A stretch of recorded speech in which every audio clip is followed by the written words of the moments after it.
ফসল দেখে কেমন লাগে।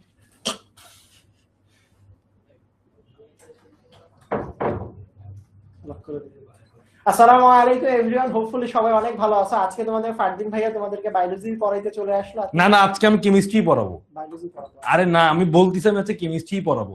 কেমিস্ট্রির মতো এত সহজ একটা সাবজেক্ট যদি আমি না পড়াই আর কে পড়াবে? ঠিক আছে। সো স্টুডেন্টরা, তোমাদের সবাইকে স্বাগতম জানাচ্ছি আজকের নবম শ্রেণীর জীববিজ্ঞান ক্লাস। না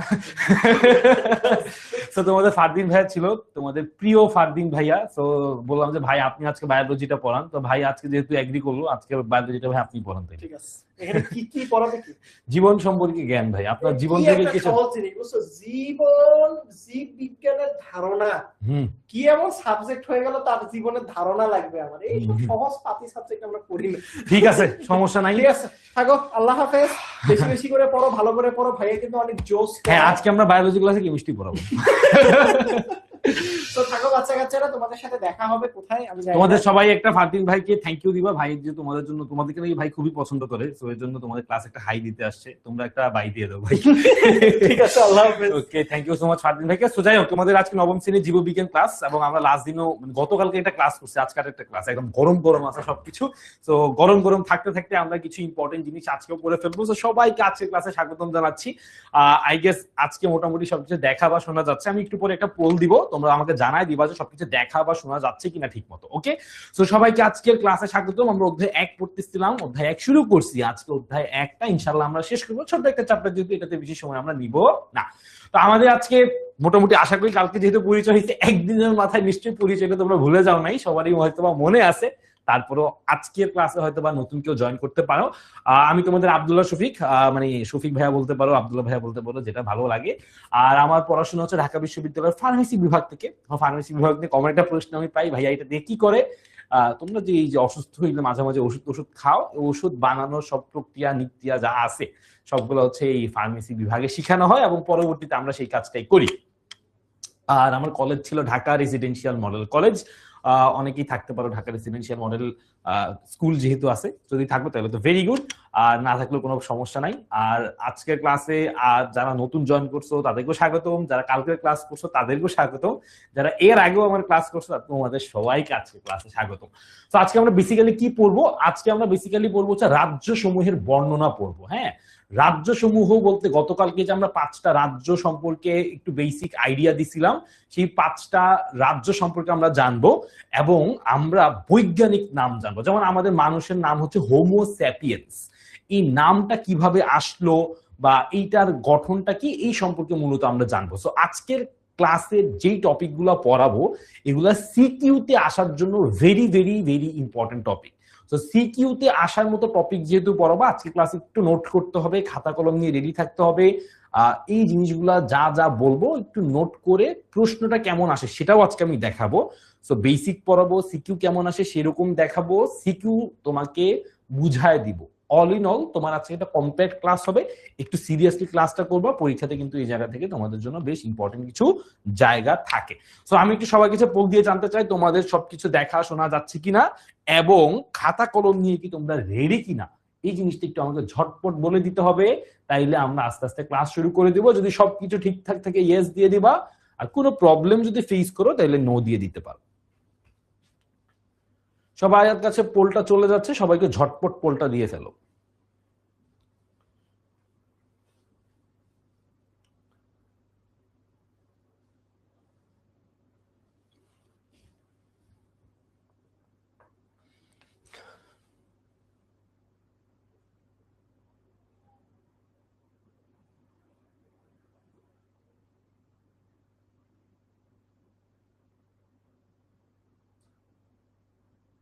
ওকে, সো মোটামুটি বোঝা যাচ্ছে যে সবকিছু ঠিকভাবে দেখা শোনা যাচ্ছে, এবং তোমরা সবাই খাতা কলম নিয়ে রেডি, রাইট?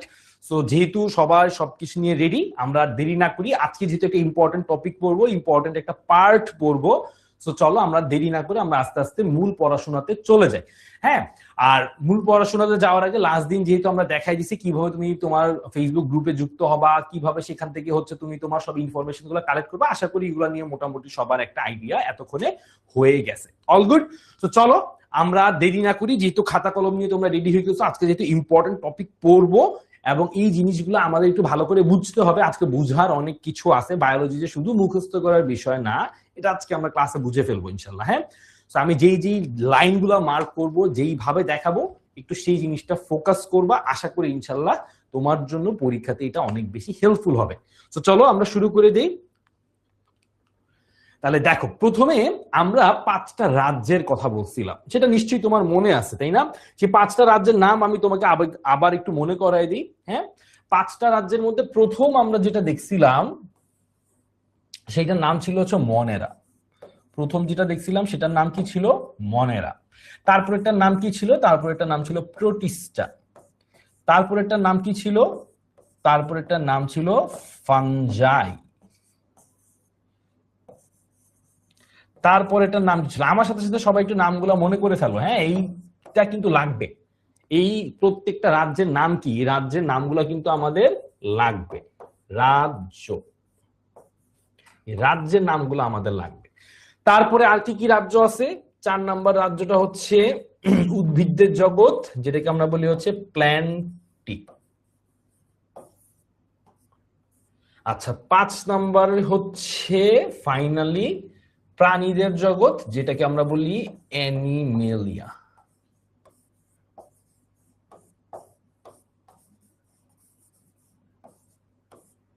এই হচ্ছে মোটামুটি আমাদের 5টা রাজ্য, এবং এই 5টা রাজ্য নিয়েই আমাদেরকে পড়তে হবে।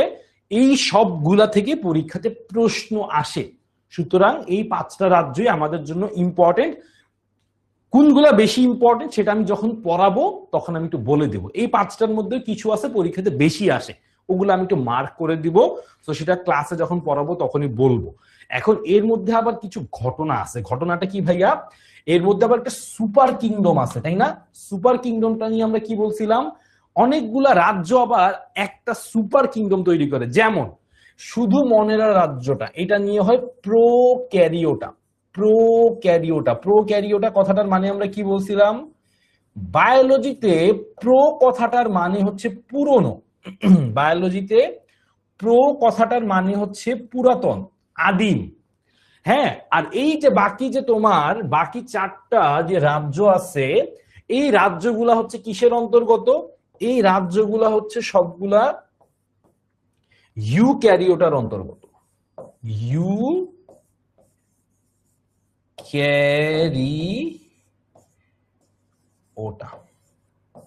ইউক্যারিওটার অন্তর্গত।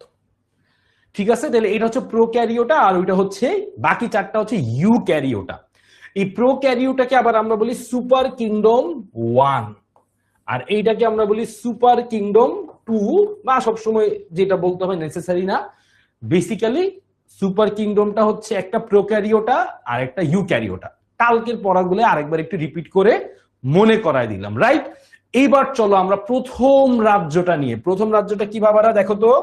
প্রথম রাজ্যটা হচ্ছে তোমার মনেরা রাজ্য। এটা নিয়ে একটু পড়াশোনা শুরু করি।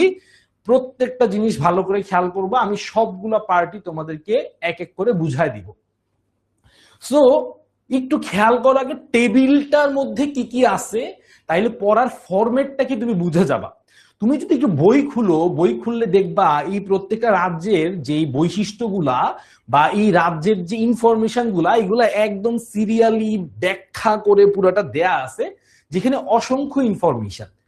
বায়োলজিতে অনেক বেশি ইনফরমেশন, কিন্তু স্ট্র্যাটেজিক্যালি তুমি মনে রাখতে চাও যদি, হ্যাঁ, তাহলে কিছু টেকনিক আছে, যার মধ্যে এই একটা টেকনিক আমরা ফলো করতে পারি, যেটাকে আমরা বলি টেবিল ফরম্যাট। হ্যাঁ, টেবিল ফরম্যাটটা কিভাবে কাজ করে দেখবা তুমি। 6টা রাজ্যের কিছু কমন প্যারামিটার আছে বা কিছু কমন বিষয় আছে যেগুলোর উপরে আমরা লক্ষ্য করব। যেমন প্রথম কথা, আমি ধরো চিন্তা করতেছি ব্যাকটেরিয়াকে নিয়ে, জাস্ট ফর এক্সাম্পল ব্যাকটেরিয়া নিয়ে আমি কথা বলবো। ব্যাকটেরিয়ার প্রথম যে জিনিসটা আমাকে জানতে হবে যে এটা কোন সুপার কিংডমের অন্তর্গত। কি বললাম? এইটা কোন সুপার কিংডম এর অন্তর্গত, এটা হচ্ছে আমার প্রথম কনসার্ন, যে সুপার কিংডম কি এটা। তারপরে বুঝলাম যে সুপার কিংডম যদি এটা হয়, তারপরে কনসেপ্ট হচ্ছে রাজ্য বা কিংডমটা কি।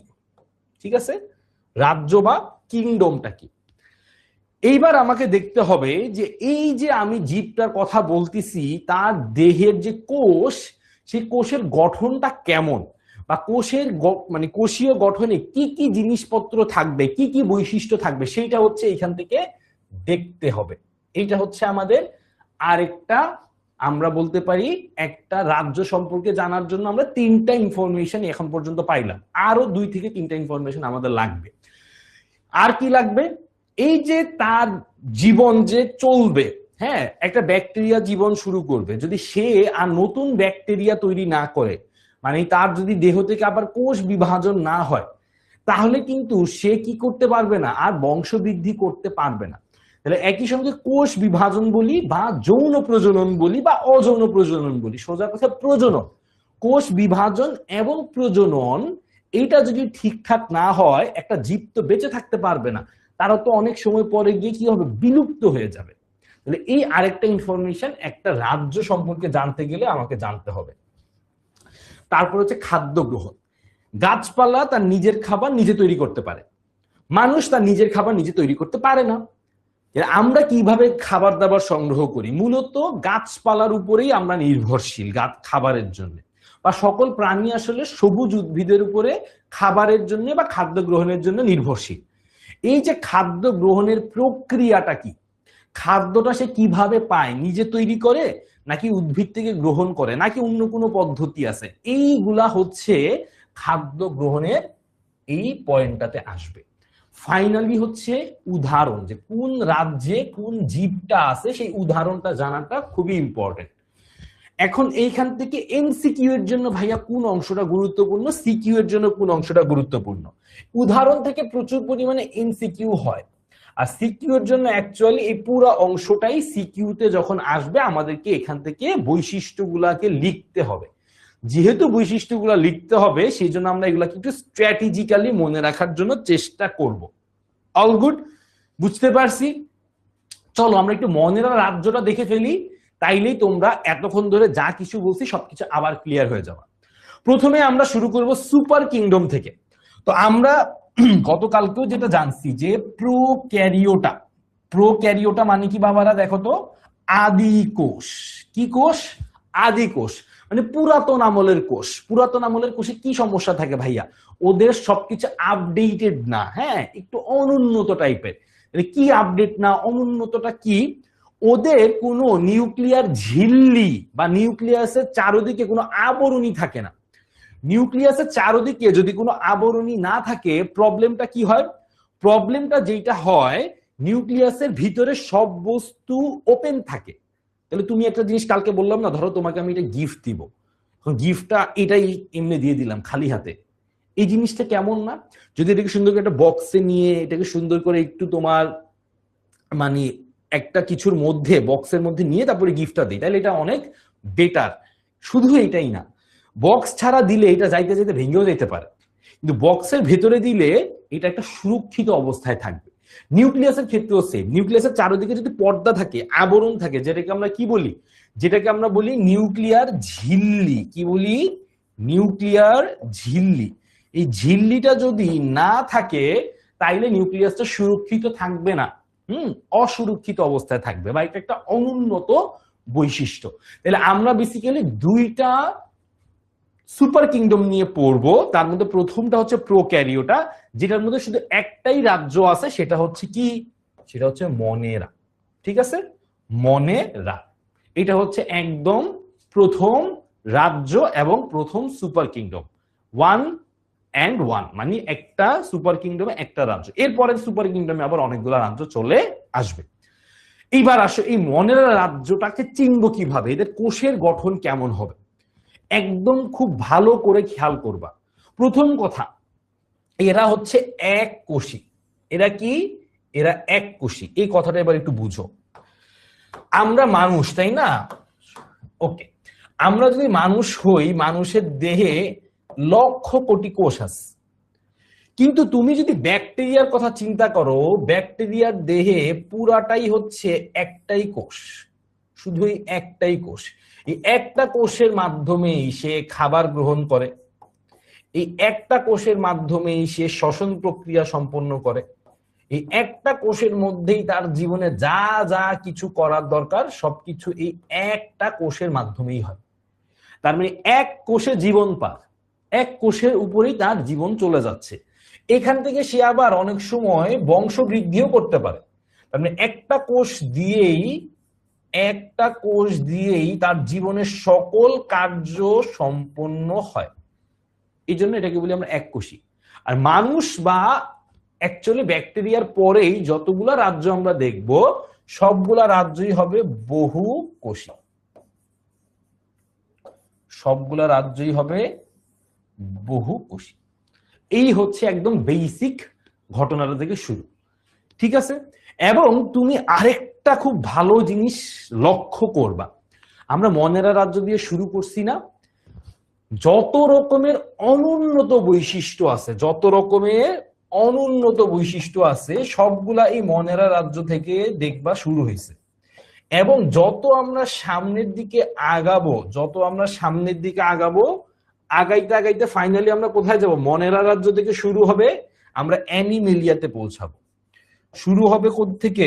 মনেরা রাজ্য থেকে, কিন্তু পৌঁছাবো কোথায়? পৌঁছাবো অ্যানিমেলিয়া রাজ্যে। তো এই যে মনেরা রাজ্য থেকে শুরু করলাম, শেষ করলাম অ্যানিমেলিয়াতে, এই মনেরা থেকে অ্যানিমেলিয়া পর্যন্ত যাইতে যাইতে বৈশিষ্ট্যগুলা কন্টিনিউয়াসলি উন্নত হইতে থাকবে, বৈশিষ্ট্যগুলা কন্টিনিউয়াসলি উন্নত হবে। এই জিনিসটা একটু খেয়াল করবা, তাইলে তোমার জন্য একটু প্যাটার্নটা বুঝতে ইজি হবে। তাহলে বুঝলাম প্রথমে মনেরা রাজ্য এক কোষী, তার বাকি সকল প্রাণী যত আমরা সামনের দিকে আগাবো বহুকোষী হবে। মনেরা রাজ্যটা হচ্ছে সবচেয়ে অনুন্নত একটা রাজ্য, কারণ পৃথিবীর একদম আদিমতম যদি কোনো প্রাণী বলতেছি বারবার, জীবের খোঁজ করি আমরা, সেখানে আমরা মনেরা রাজ্যের জীবদেরকে পাবো। যেহেতু অনেক আদিম কালের, এই জন্য একটু পুরাতন ধাঁচের এবং অনেক বৈশিষ্ট্যই অনুন্নত। এই জিনিসটা একটু মাথায় নিয়ে পড়াশোনাটা আমরা শুরু করি। আচ্ছা, এইবার ব্যাকটেরিয়া নিয়ে যখন তুমি পড়তে যাবা, দুইটা কমন ওয়ার্ড তুমি পাবা। একটা ওয়ার্ডকে বলে ফিলামেন্টাস, আরেকটা ওয়ার্ডকে বলে কলোনিয়াল। এই কথাটা একটু বুঝো ভালো করে। ব্যাকটেরিয়ার মধ্যে, বা আমরা ব্যাকটেরিয়া দিয়েই বুঝাচ্ছি যেহেতু ব্যাকটেরিয়া মনেরা রাজ্যের, ব্যাকটেরিয়ার মধ্যে তুমি দুইটা ঘটনা খেয়াল করবা। একটা ঘটনাকে আমরা বলি ফিলামেন্টাস,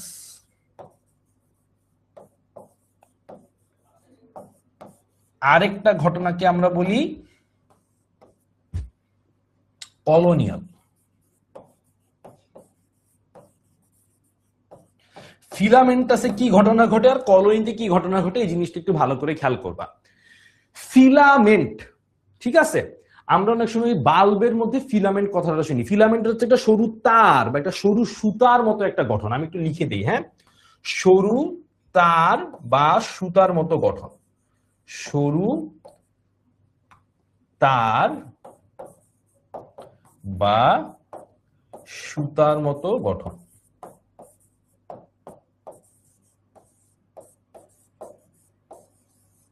যেমন ফিলামেন্টাসের একটা উদাহরণ যদি আমরা দেই, এই যে ধরো ব্যাকটেরিয়া গুলা এরকম সুতার মতো একটা গঠন তৈরি করে।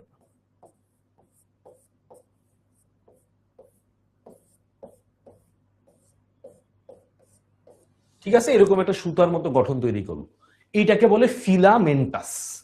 এটাকে কি বলে? ফিলামেন্টাস। আর কলোনি কথাটার মানে হচ্ছে একসঙ্গে থাকা, এটা হচ্ছে কলোনি। কলোনি যেমন আমরা বলি না ব্রিটিশ কলোনি, ব্রিটিশ কলোনি মানে কি? ব্রিটিশ উপনিবেশ। ব্রিটিশরা তাদের দেশে ছিল, মানে তোমার ব্রিটেনে ছিল, কিন্তু ওই ব্রিটেনে থাকার পরে তারা সারা পৃথিবীতে কতগুলো ছোট ছোট ছোট দেশকে ব্রিটেনের একটা অঙ্গ রাজ্যের মতো, হ্যাঁ, তৈরি করে রাখছিল, যেগুলো ছোট ছোট ব্রিটেন বলা যাইতে পারে।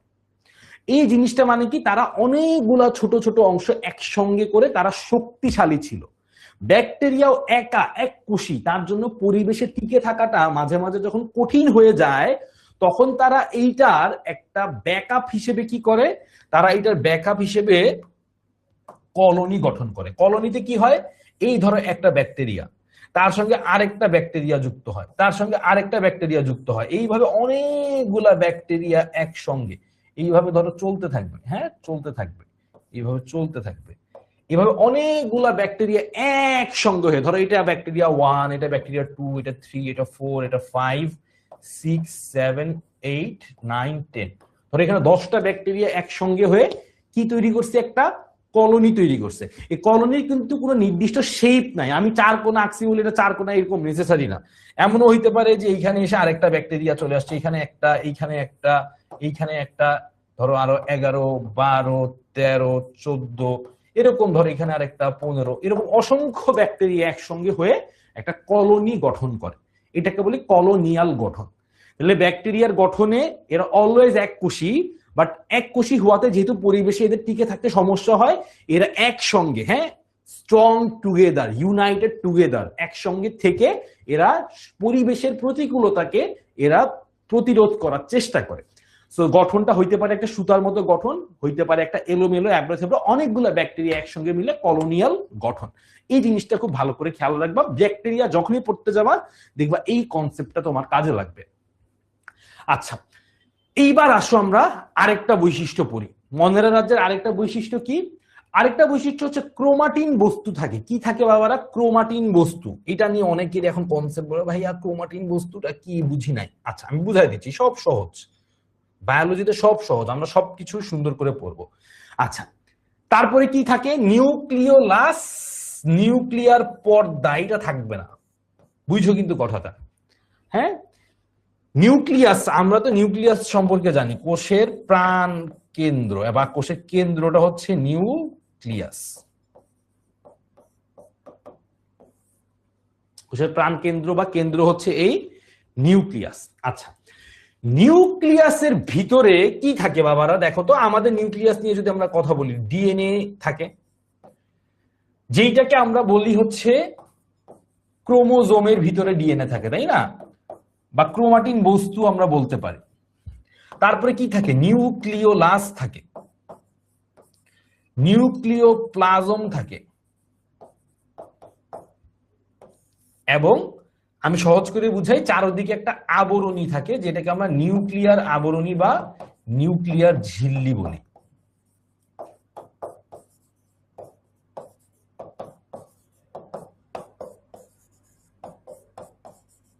নিউক্লিয়াসের চারদিকে একটা আবরণ থাকে, মাঝখানে এরকম একটা গোল অংশ থাকে, এটা কি বলে আমরা? নিউক্লিওলাস। এটাকে আমরা বলি নিউক্লিওলাস। ঠিক আছে, এখন ব্যাকটেরিয়ার ক্ষেত্রে এই নিউক্লিয় বস্তুটা থাকতে পারে। ডিএনএ থাকলেও সেটা আদি ডিএনএ থাকে,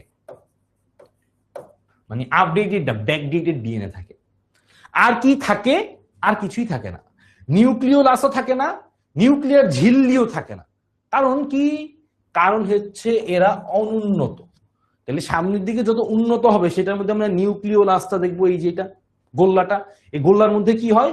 এই গোল্লার মধ্যে অনেক গুরুত্বপূর্ণ কোষীয় অঙ্গাণু তৈরি হয়, যেমন রাইবোজোম। আবরণ এটা থাকে না। আবরণ না থাকার জন্য কি সমস্যা হয়? নিউক্লিয় বস্তুগুলা ছড়ানো ছিটানো থাকে, একটা নির্দিষ্ট জায়গার মধ্যে এরা থাকে না। হ্যাঁ, ধরো তোমাকে আমি বললাম যে তোমার বাসা নাই, ঘরবাড়ি নাই, তুমি একদিন মানে একদিন ফুটপাতে থাকে, একদিন বাজারে থাকে, একদিন রেল স্টেশন বাস স্টেশনে থাকে, তার জীবনটা কেমন ছন্নছাড়া হবে না? তার কি কাজ, জীবন কখনো গোছানো হবে না? নিউক্লিয় বস্তু যখন ছড়ানো ছিটানো অবস্থায় থাকবে, তখন সেটার এফিসিয়েন্সি বা সেটার কার্যক্রম খুবই এবড়ো থেবড়ো হবে, এফিসিয়েন্ট হবে না। যখনই এটা একটা জায়গায় নিউক্লিয়ার ঝিল্লি দিয়ে আবৃত অবস্থায় থাকবে, সুরক্ষিত থাকবে, একটা নির্দিষ্ট জায়গায় সবসময় অবস্থান করবে, এটা কাজগুলো এফিসিয়েন্ট হবে, কারণ এটার মাঝখানে ইন্টারফেয়ারেন্স হবে কম। এই জিনিসটা এই জন্য ইম্পর্টেন্ট। যত উন্নত হবে তার আবরণীগুলা বেশি থাকবে, কারণ এটা বেশি থাকবে মানে আবরণীটা থাকবে, কারণ হচ্ছে আবরণী থাকার কারণে নিউক্লিয় বস্তুগুলা ছড়ায় ছিটায় না থেকে এক জায়গায় সুরক্ষিত অবস্থায় থাকে। এই গেল হচ্ছে আরেকটা কনসেপ্ট। এবং ব্যাকটেরিয়ার মধ্যে মাইটোকন্ড্রিয়া নাই, বোঝা যায় মাইটোকন্ড্রিয়া নাই, কি একটা অবস্থা। মাইটোকন্ড্রিয়া নাই, তা তো ভালো কথা, মানে ভালো কথা তো না, মানে মাইটোকন্ড্রিয়া না থাকলে তার শ্বসন প্রক্রিয়ার এফিসিয়েন্সি অনেক কম। তার কারণটা হচ্ছে এটা অবাধ শ্বসন করে, ঠিক আছে। মাইটোকন্ড্রিয়া নাই। তারপরে কি নাই? প্লাস্টিড নাই। প্লাস্টিড আমাদেরও নাই। সো প্লাস্টিডও নাই, মাইটোকন্ড্রিয়াও নাই। ভয়াবহ অবস্থা।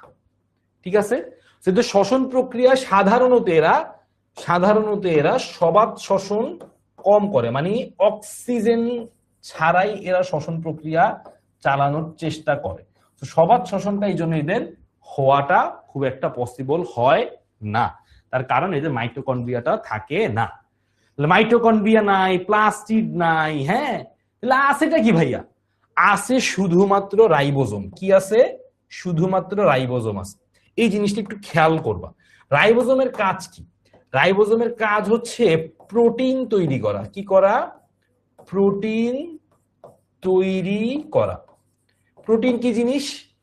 প্রোটিন কি? প্রোটিন হচ্ছে তাদের দেহের গাঠনিক উপাদান। হ্যাঁ, যদি প্রোটিন তৈরি না হয় তাহলে তার দেহের গঠনটাই ভেঙে যাবে, তখন তো ব্যাকটেরিয়া সব এমনি মারা যাবে। তাইলে এই ঘটনাগুলো হচ্ছে তার কোষীয় গঠন।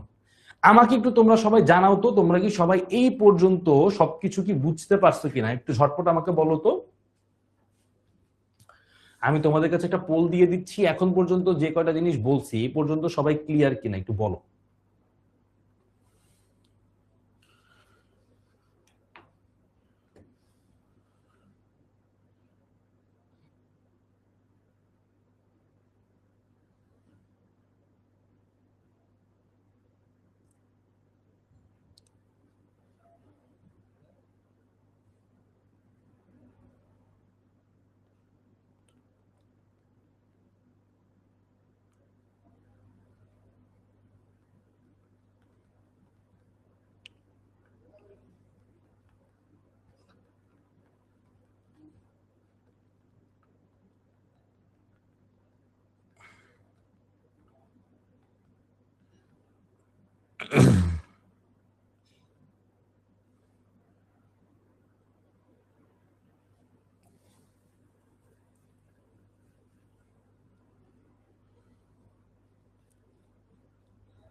ঠিক আছে, তাহলে আমরা একটু আবার জিনিসগুলা নিয়ে একটু গেট ব্যাক করি।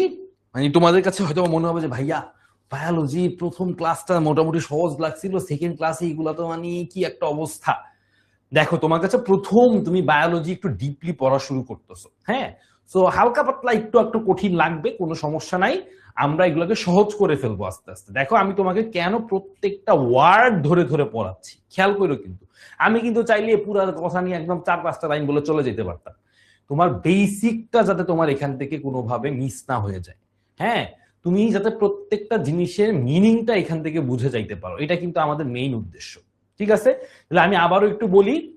মনেরা রাজ্যের এরা হচ্ছে প্রোক্যারিওটা। কি? প্রোক্যারিওটা। প্রোক্যারিওটা কেন? কারণ এরা হচ্ছে আদি কোষী। এদের নিউক্লিয়াসটা কি না? সুগঠিত না। নিউক্লিয়াস সুগঠিত না, এই কথাটার মানেটা কি? এই কথাটার মানেটা হচ্ছে নিউক্লিয়াসের চারদিকে কি নাই? কোনো আবরণী নাই। নিউক্লিয়াসের চারদিকে কি নাই? কোনো আবরণী নাই। আচ্ছা, এবং এটার প্রথম কথা হচ্ছে এরা এক কোষী। এদের দেহে কোষ কয়টা? একটা। এই এক কোষ দিয়ে এরা সবকিছু করে। যেহেতু একটাই কোষ, এখন পরিবেশটা ধরো তো অনেক প্রতিকূলতা আসে, ঝড়ঝপটা আসে, একটা কোষ দিয়ে অনেক সময় টিকে থাকাটা কঠিন হয়ে যায়। তখন এরা কি করে? একসঙ্গে, হ্যাঁ, বন্ধু বান্ধব সব একসঙ্গে হয়ে তারা বেঁচে থাকার চেষ্টা করে। সেই ঘটনাটাকে আমরা কি বলছি? সেই ঘটনাটাকে আমরা বলছি ফিলামেন্টাস বা কলোনি। ফিলামেন্টাস মানে সরু সুতার মতো গঠন, যেখানে অনেকগুলা ব্যাকটেরিয়া একে অপরের সঙ্গে একটা সুতার মতো গঠনে যুক্ত হয়। আর কলোনিয়াল জিনিসটা হচ্ছে অনেকগুলা ব্যাকটেরিয়া এবড়ো থেবড়ো ভাবে একসঙ্গে একটা কলোনি গঠন করে। এটাকে কি বলে? এটাকে বলে একটা কলোনি।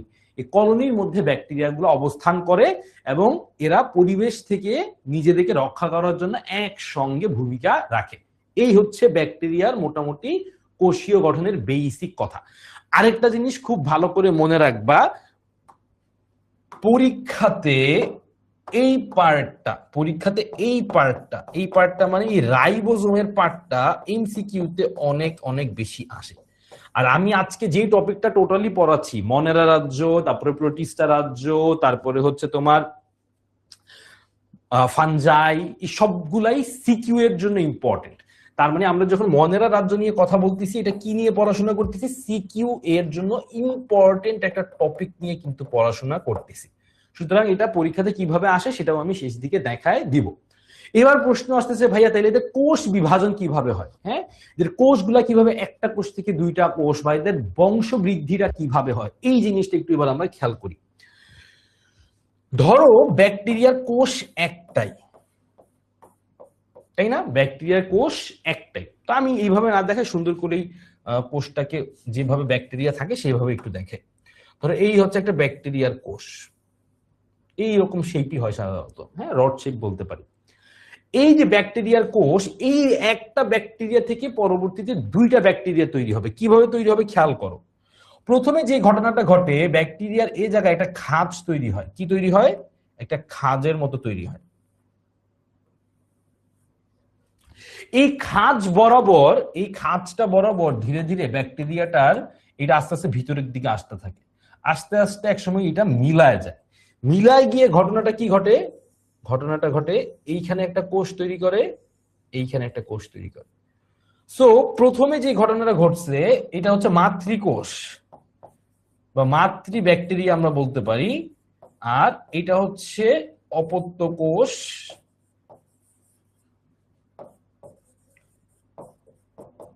এক, এটা অপত্য কোষ। দুই, এই হচ্ছে আমার ঘটনাটা। এই জিনিসটাকে বলে দ্বিবিভাজন, মানে ব্যাকটেরিয়ার একটা কোষ বিভাজিত হয়ে দুইটা কোষ তৈরি করছে। ব্যাকটেরিয়ার একটা কোষ বিভাজিত হয়ে দুইটা কোষ তৈরি করছে। এটাকে আমরা বলি কি প্রক্রিয়া? এইটাকে আমরা বলি দ্বিবিভাজন প্রক্রিয়া। দ্বিবিভাজন প্রক্রিয়া, ইংলিশে বলে এটাকে বাইনারি ফিশন। কি বলে? বাইনারি ফিশন বলে। বাইনারি মানে দুই, ফিশন মানে বিভাজিত হওয়া, মানে দুইটা কোষে বিভাজিত হয় বলে এটাকে বলে বাইনারি ফিশন। এই বাইনারি ফিশনের মাধ্যমে ব্যাকটেরিয়ার মাতৃকোষটা দুইটা অপত্য কোষ বা একটা ব্যাকটেরিয়া দুইটা ব্যাকটেরিয়াতে রূপান্তর হয়। মিনস এটাই হচ্ছে তাদের কোষ বিভাজন বা বংশ বৃদ্ধির একমাত্র প্রক্রিয়া। কারণ এইটা ছাড়া তাদের আর কোনো রাস্তা নেই, কোষ বৃদ্ধি অথবা বিভাজন।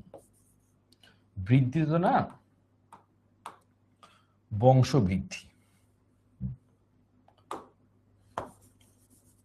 বংশ বৃদ্ধির এই প্রক্রিয়াটা হচ্ছে দ্বিবিভাজন প্রক্রিয়া।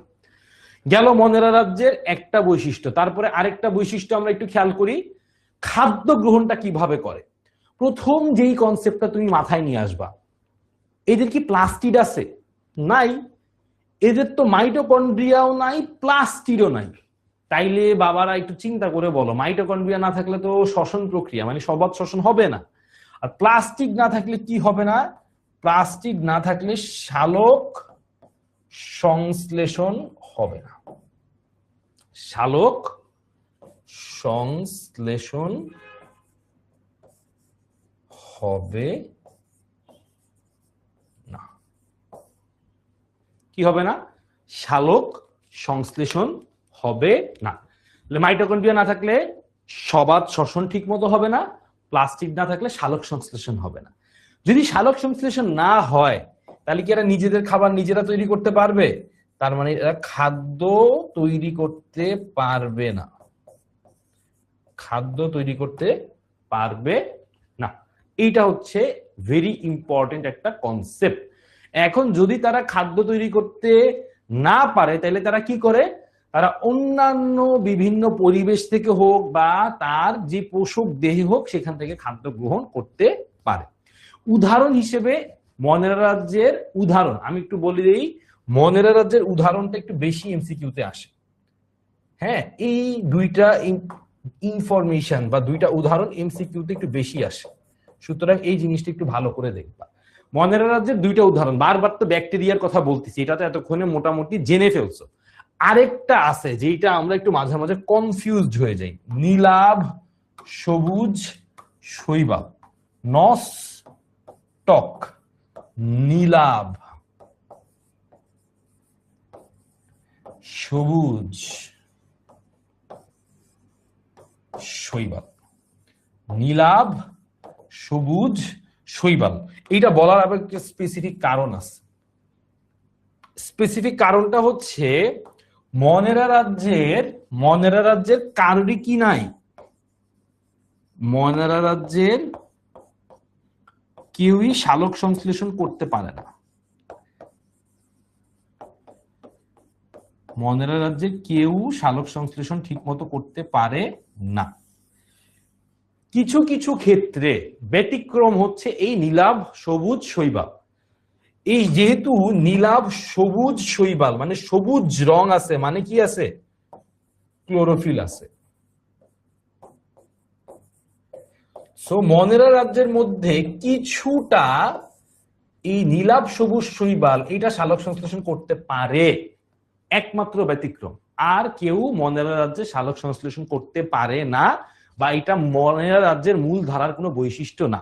বাট এইটার কোষটা একদমই আদিকোষী, বাট এইটার মধ্যে সবুজ রং এর জন্য ক্লোরোফিল কিছুটা থাকায়, খুবই সামান্য, হ্যাঁ, এটার মধ্যে এটা নীলাভ সবুজ, হ্যাঁ, কিছুটা ক্লোরোফিল এটার মধ্যে থাকে। সো কিছু কিছু জায়গায় বা কিছু কিছু ক্ষেত্রে দেখবা অনেক সময় প্রশ্নে এমন জিজ্ঞেস করে যে মনেরা রাজ্যের কেউ কি তোমার সালোক সংশ্লেষণ করতে পারে কিনা, যদি নস্টক থাকে বা নীলাভ, সবুজ শৈবাল থাকে সেটা তোমরা দিতে পারো। বাট আদার দেন দ্যাট আর কেউই মনেরা রাজ্যে সালোক সংশ্লেষণ করতে পারে না, এবং নিজের খাবারও নিজে তৈরি করতে পারে না।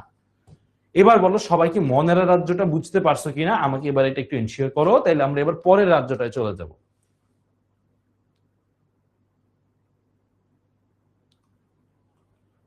যদি সবাই মনেরা রাজ্যটা বুঝে থাকো তাহলে একটা ইয়েস দিয়ে দিবা, তাইলে আমরা পরের পার্টটাতে চলে যাব।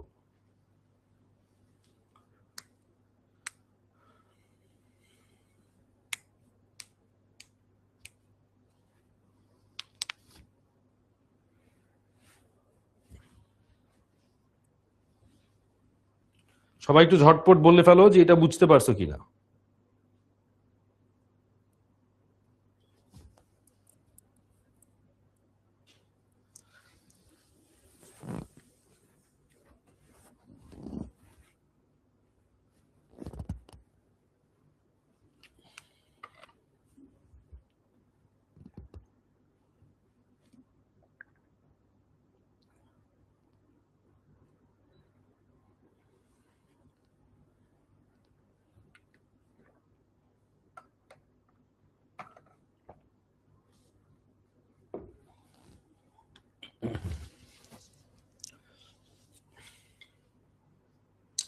ওকে, ভেরি গুড।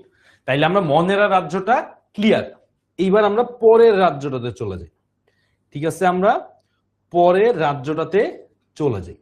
পরের রাজ্যটার নাম কি এতক্ষণে সবাই আমরা শুনছি, তাই না? প্রোটিস্টা। পরের রাজ্যটার নাম কি? প্রোটিস্টা। কিন্তু আমরা তো প্রথমে প্রোটিস্টা না, প্রথমে বলবো এতক্ষণ ধরে আমাদের সুপার কিংডম কি ছিল?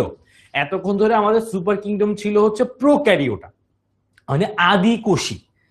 এখন থেকে সামনের দিকে যতগুলা রাজ্য পড়বো সবগুলা হবে কি দিয়ে? সবগুলা হবে ইউক্যারিওটা দিয়ে। ঠিক আছে, এই জিনিসটা এবার আমরা একটু মাথায় রাখবো। প্রোক্যারিওটা কি? প্রোক্যারিওটা হচ্ছে আদিকোষী, মানে পুরাতন ধাঁচের। আর ইউক্যারিওটা কি? ইউক্যারিওটা হচ্ছে নতুন ধাঁচের, নতুন ধরনের বলতে উন্নত বৈশিষ্ট্যের কোষ। সেই উন্নত বৈশিষ্ট্যটা কি? সেই উন্নত বৈশিষ্ট্যটা হচ্ছে এর নিউক্লিয়াসটা সুগঠিত হবে। কি হবে? সুগঠিত হবে। এবং এরা মূলত ইউক্যারিওটা যারা, তারা মূলত বহুকোষী, বাট কিছু কিছু ক্ষেত্রে হয়তোবা সেটার ব্যতিক্রম দেখতে পারো। তাহলে এই হচ্ছে আমাদের ইউক্যারিওটার কনসেপ্ট। এবার আমরা যদি একটু খেয়াল করি যে প্রোটিস্টা রাজ্য, এদের কি কি কোষের গঠন দেখে আমরা চিনতে পারবো যে এটা প্রোটিস্টা রাজ্যের একটা জীব। ঠিক আছে, তাহলে প্রোটিস্টা রাজ্যের জীবের প্রথম যে জিনিসটা আমরা খেয়াল করব, যেহেতু এটা একটা উন্নত বৈশিষ্ট্য শুরু হচ্ছে মাত্র, সবকিছু একবারে পাবা না, ধীরে ধীরে যত সামনের দিকে আগাবো তত এটা উন্নত হবে এবং জটিল হবে। সো প্রথম যদি আমরা একটু খেয়াল করি যে এইটার কোষের কোন গঠনটা দ্বারা আমরা বুঝতে পারবো যে এটা আস্তে আস্তে উন্নত হচ্ছে, প্রথম জিনিসটা খেয়াল করো। প্রথম যে জিনিসটা আমরা খেয়াল করব সেটা হচ্ছে এই জায়গাটা, ঠিক আছে? এই জায়গাটা হচ্ছে প্রথম। কি ভাইয়া এই জায়গাটা? নিউক্লিয়াসের চারদিকে একটা কি থাকে বাবারা? একটা আবরণী থাকে। এই আবরণীটার কারণে নিউক্লিয়াসটা কি থাকবে? সুগঠিত থাকবে, সুরক্ষিত থাকবে, এবং নিউক্লিয়াসের ভিতরে যা কিছু থাকে সেগুলো ছড়ায় ছিটায় না থেকে একটা নির্দিষ্ট জায়গার মধ্যে থাকবে। এটাকে আমরা বলতেছি হচ্ছে নিউক্লিয়ার পর্দা দ্বারা এটা আবৃত। এরপরে কি ঘটনা ঘটে? এর আগে আমরা বলছি কি, দেখো মাইটোকন্ড্রিয়া নাই, প্লাস্টিড নাই, হ্যাঁ, তারপরে আরো অসংখ্য অঙ্গাণু আছে যেগুলা ছিল না, বাট এদের মধ্যে ওইটা থাকবে, হ্যাঁ। তার মানে প্লাস্টিডের ঘটনাটা একটু ডিফারেন্ট। প্লাস্টিড কারোর মধ্যে থাকতেও পারে, নাও থাকতে পারে। যারা নিজেদের খাবার নিজেরা তৈরি করতে পারে তাদের মধ্যে প্লাস্টিক থাকবে, আদার দেন দ্যাট প্লাস্টিকটা থাকে না। সো প্লাস্টিক ছাড়াও যদি আমরা একটু এখান থেকে খেয়াল করি যে অন্যান্য যত ধরনের কোষীয় অঙ্গাণু আছে, যেমন মাইটোকন্ড্রিয়া বলি আমরা, রাইবোজোমের কথা বলি, তারপরে হচ্ছে নিউক্লিয়াসের কথা বলি, এবং সেই নিউক্লিয়াসটা আবার কেমন? সুগঠিত। এইটা হচ্ছে এইখান থেকে ইম্পর্টেন্ট বা উন্নত বৈশিষ্ট্যের শুরুটা। আচ্ছা, এইবার আরেকটা জিনিস খেয়াল করবা, কোষ যত বেশি হবে সেটা তত কমপ্লেক্স বা তত উন্নত হবে। যেমন আমরা এর আগে দেখছি ব্যাকটেরিয়া বা মনেরা রাজ্য, এইটা একটাই কোষ, এর বেশি থাকার কোনো সম্ভাবনা নাই। কিন্তু প্রোটিস্টাতে আস্তে আস্তে আমরা কি দেখব? যে এক কোষীয় কিছু আছে কিন্তু বহু কোষীয় অনেকগুলো থাকবে। তার মানে এখন আস্তে আস্তে আমরা উন্নতির দিকে যাচ্ছি। আরেকটু যখন সামনে আগাবো আমরা দেখব যে কোনো এক কোষী জীবই নাই, সবই বহুকোষী। এর আগে দেখছি শুধু এক কোষী, এখন দেখতেছি এক কোষী, তার সাথে আবার কিছু বহুকোষী কোষ, আর এরপরে গিয়ে দেখব শুধুমাত্র বহুকোষী কোষ। তো এই যে কোষের যেই সংখ্যার পার্থক্য বা কোষ যে ধীরে ধীরে বাড়তেছে, তার মানে গঠনটা ধীরে ধীরে জটিল হচ্ছে। ধরো একটা বিল্ডিং বানাইতে তোমার 100টা ইট লাগছে, আরেকটা বিল্ডিং বানাইতে তোমার 1000টা ইট লাগছে। অবশ্যই 1000 ইট আলা যে বিল্ডিংটা সেটা সাইজে বড় হবে, সেটা কমপ্লেক্স হবে, সেটা জটিল গঠন হবে, এবং অবশ্যই সেইখানে অবশ্যই এমন কিছুই বানাবে যেটাতে কাজ বেশি। তো এই জিনিসটা একটু যদি খেয়াল করো, কোষের সংখ্যা যত বাড়বে গঠন তত জটিল হবে, আরো বেশি অ্যাডভান্স প্রসেস সে তার নিজের মধ্যে পরিচালনা করতে পারবে। এই জিনিসটা কিন্তু উন্নত বৈশিষ্ট্যের একটা প্যারামিটার। বুঝলাম তাইলে কোষের গঠন। এবার কোষ বিভাজন। এর আগের বিভাজনটার নাম কি ছিল? একটা কোষে এক কোপে 2 ভাগ করে দিছি, 2 ভাগ হয়ে গেছে, 2টা ব্যাকটেরিয়া হয়ে গেছে। এখন কিন্তু আর এইরকম হবে না। আগের জিনিসটার সাথে এই জিনিসের পার্থক্যটা একটু বুঝবা, হ্যাঁ। এই জিনিসের পার্থক্য না বুঝার কারণে অনেকে একটু কনফিউজড হয়ে যায়। মাইটোসিস কোষ বিভাজন, যেটা নিয়ে পুরো একটা চ্যাপ্টারই পড়ি আমরা। কি পড়ি? মাইটোসিস কোষ বিভাজন।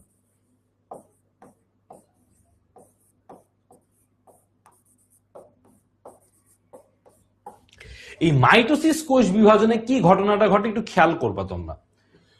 ধরো একটা কোষ, ব্যাকটেরিয়া দিয়ে যেহেতু দেখাচ্ছি, সরি ব্যাকটেরিয়া তো আদি, ধরো ব্যাকটেরিয়াতে ঘটনাটা কি ছিল? এই একটা ব্যাকটেরিয়া, এইটাকে মাঝখান দিয়ে ভাগ করে দিছি, উপরে একটা ব্যাকটেরিয়া হয়ে গেছে, নিচে একটা ব্যাকটেরিয়া হয়ে গেছে, মাঝখান দিয়ে ভাগ করে দিছি। বাট মাইটোসিস কোষ বিভাজনের ক্ষেত্রে ধরো আমি যদি বলি এটা একটা কোষ, এটা মাইটোসিস কোষ বিভাজনের মাধ্যমে বিভাজিত হবে, তাইলে এইটা সেম এবং ইকুয়াল আরো 2টা নতুন কোষ তৈরি করবে। জিনিসটাকে জাস্ট আমরা বলতে পারি যে ধরো একটা কোষকে আমি ফটোকপি করছি বা 2বার ফটোকপি করছি, করে আরো 2টা নতুন কোষ বানায় ফেলছি। কোষটাকে আমি ফটোকপি করছি, ফটোকপি করে একটা কোষ ছিল আগে, আমার কাছে এখন 2টা কোষ আছে, ঠিক আছে। আচ্ছা, মাইটোসিসে ঘটে এই ঘটনাটা, এই ঘটনাটা ঘটে মাইটোসিসে। কিন্তু দ্বিবিভাজন বা বাইনারি ফিশনে যে ঘটনাটা ঘটে, সেই ঘটনাটা হচ্ছে আমরা একটা কোষকে ভাগ করে দেই 2টা ভাগে। হ্যাঁ, একটা কোষকে 2টা ভাগে ভাগ করে দেই, মানে এই কোষটার অর্ধেক সাইজের বা অর্ধেক গুণাবলীর হবে এই 2টা কোষ। অর্ধেক অর্ধেক, এখানে কিন্তু অর্ধেক অর্ধেক না, এটাও একটা ফুল কোষ, এটাও একটা ফুল কোষ। যেখানে এইটাও কি ছিল, একটা ফুল কোষই ছিল, মানে জিনিসটাকে আমি ফটোকপি করছি, আর এখানে হচ্ছে জিনিসটাকে আমি অর্ধেক অর্ধেক করে ভাগ করে দিছি। এই অর্ধেক অর্ধেক করে ভাগ করে দেওয়ার যে প্রক্রিয়া, এটাকে বলে দ্বিবিভাজন, যেটা একটা অনুন্নত প্রক্রিয়া। আর এই মাইটোসিসের মাধ্যমে ফুল একটা কোষ থেকে দুইটা নতুন একদম সম্পূর্ণ একই গুণের একই রকমের যে কোষ তৈরি হইল, সেটাকে আমরা বলতেছি মাইটোসিস। তার মানে গুণাগুণ অক্ষত আছে, গুণাগুণের কোনো চেঞ্জ হয় নাই, ওইখানে কিন্তু গুণাগুণ সব চেঞ্জ হয়ে গেছে। তো এই ঘটনাটাকে ঘটে মাইটোসিস। সুতরাং একটা উন্নত দ্বিবিভাজন থেকে মাইটোসিস কোষ বিভাজনটা আরো বেশি উন্নত একটা কোষ বিভাজন।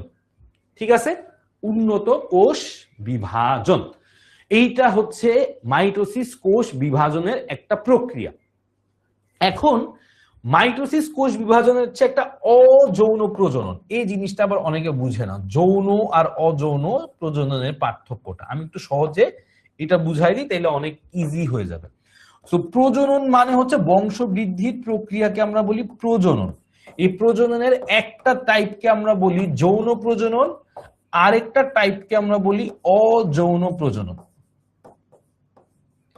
যৌন প্রজননে একটা হচ্ছে পুং গ্যামেট বা পুং জনন কোষ, আর তার সঙ্গে যুক্ত হইতে হয় একটা স্ত্রী জনন কোষ।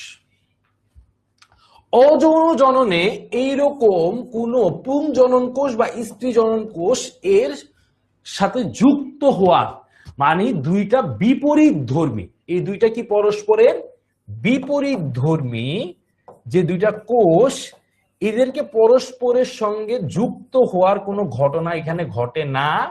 আর মানে এখানে ঘটে আর এখানে সেটা ঘটে না। তাহলে যৌন প্রজননে পুং জনন কোষের সঙ্গে স্ত্রী জনন কোষের একটা সম্মিলনের ঘটনা ঘটে, যেটা অযৌন প্রজননে ঘটে না। দেখো তো, মাইটোসিস কোষ বিভাজনের ক্ষেত্রে কোনো কিন্তু কোষের সাথে আরেকটা কোষের সম্মিলন এর ঘটনা ঘটে না, ডিরেক্ট একটা কোষ থেকে দুইটা নতুন কোষ তৈরি হয়েছে।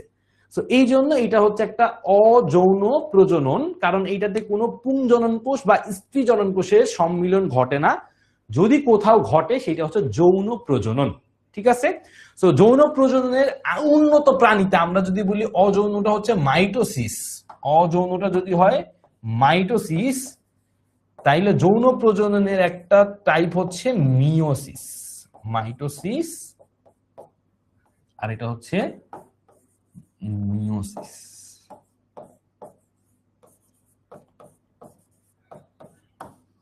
ঠিক আছে, একটা হচ্ছে মাইটোসিস আর একটা হচ্ছে মিওসিস। ওকে, সো এইবার খেয়াল করো, আমরা এই যে প্রোটিস্টা রাজ্যের প্রজননের কথা বলছি বা কোষ বিভাজন কোষ বৃদ্ধির কথা বলতেছি, মাইটোসিস প্রক্রিয়ায় যেটা হয় সেটা অযৌন প্রজনন। যৌন প্রক্রিয়ায় যে প্রজননটা হয় সেটার একটা বিশেষ নাম হচ্ছে কনজুগেশন।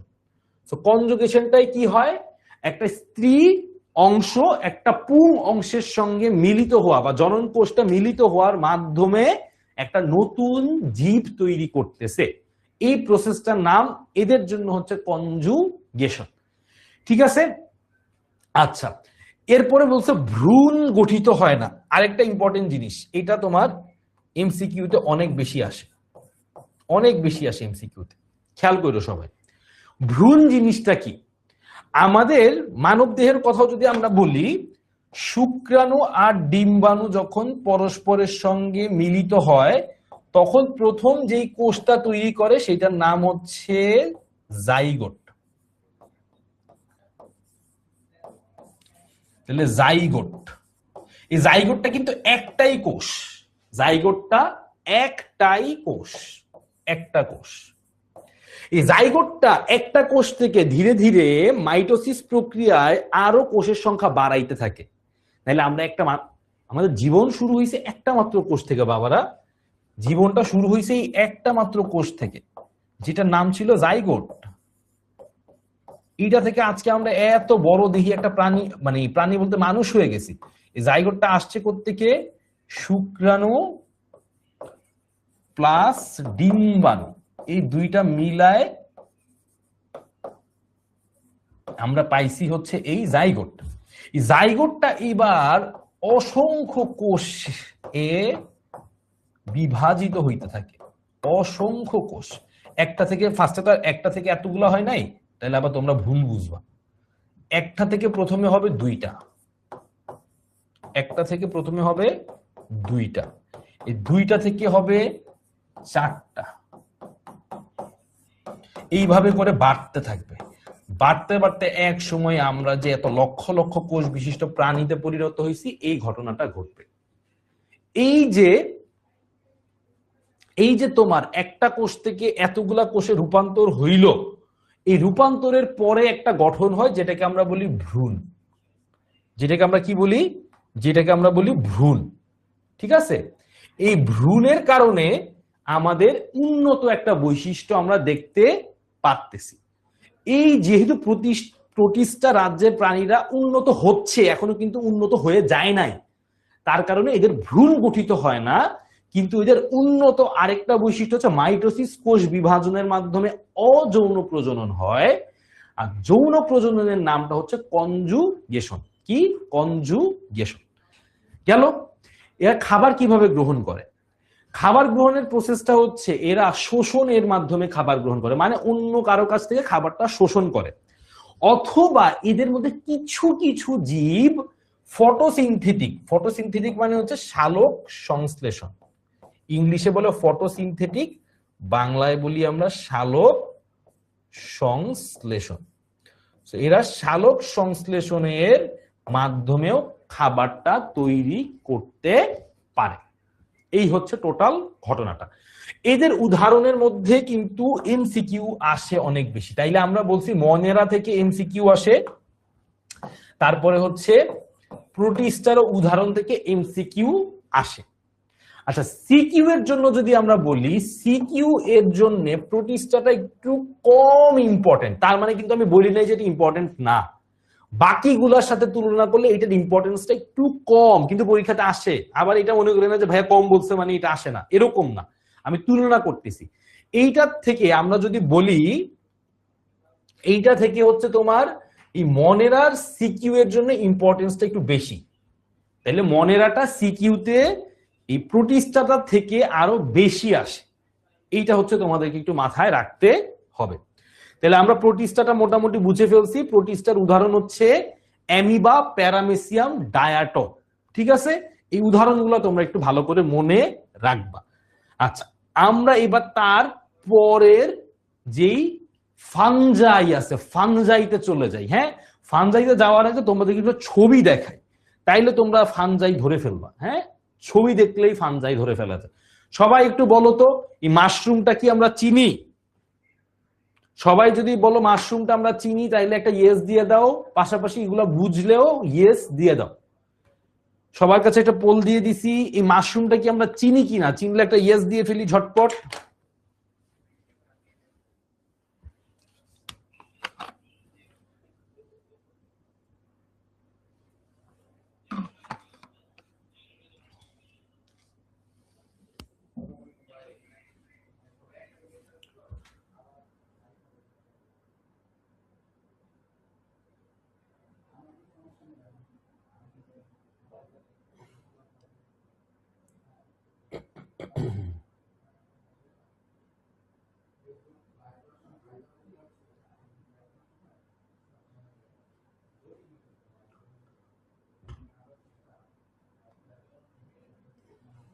ওকে, ভেরি গুড।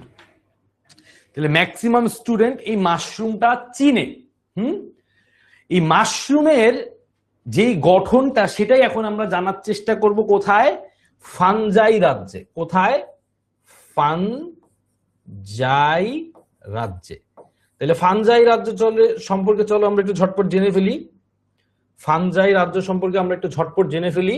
ওকে, আরেকটা জিনিস তোমাদেরকে একটু বলে দিই। তোমরা অনেকেই হয়তো মনে হচ্ছে ভাই সবকিছু খাতায় লিখি। না বাবা, সবকিছু খাতায় লিখার দরকার নাই। স্লাইড, ক্লাস রেকর্ডিং সব তোমাদের কাছে চলে যাবে।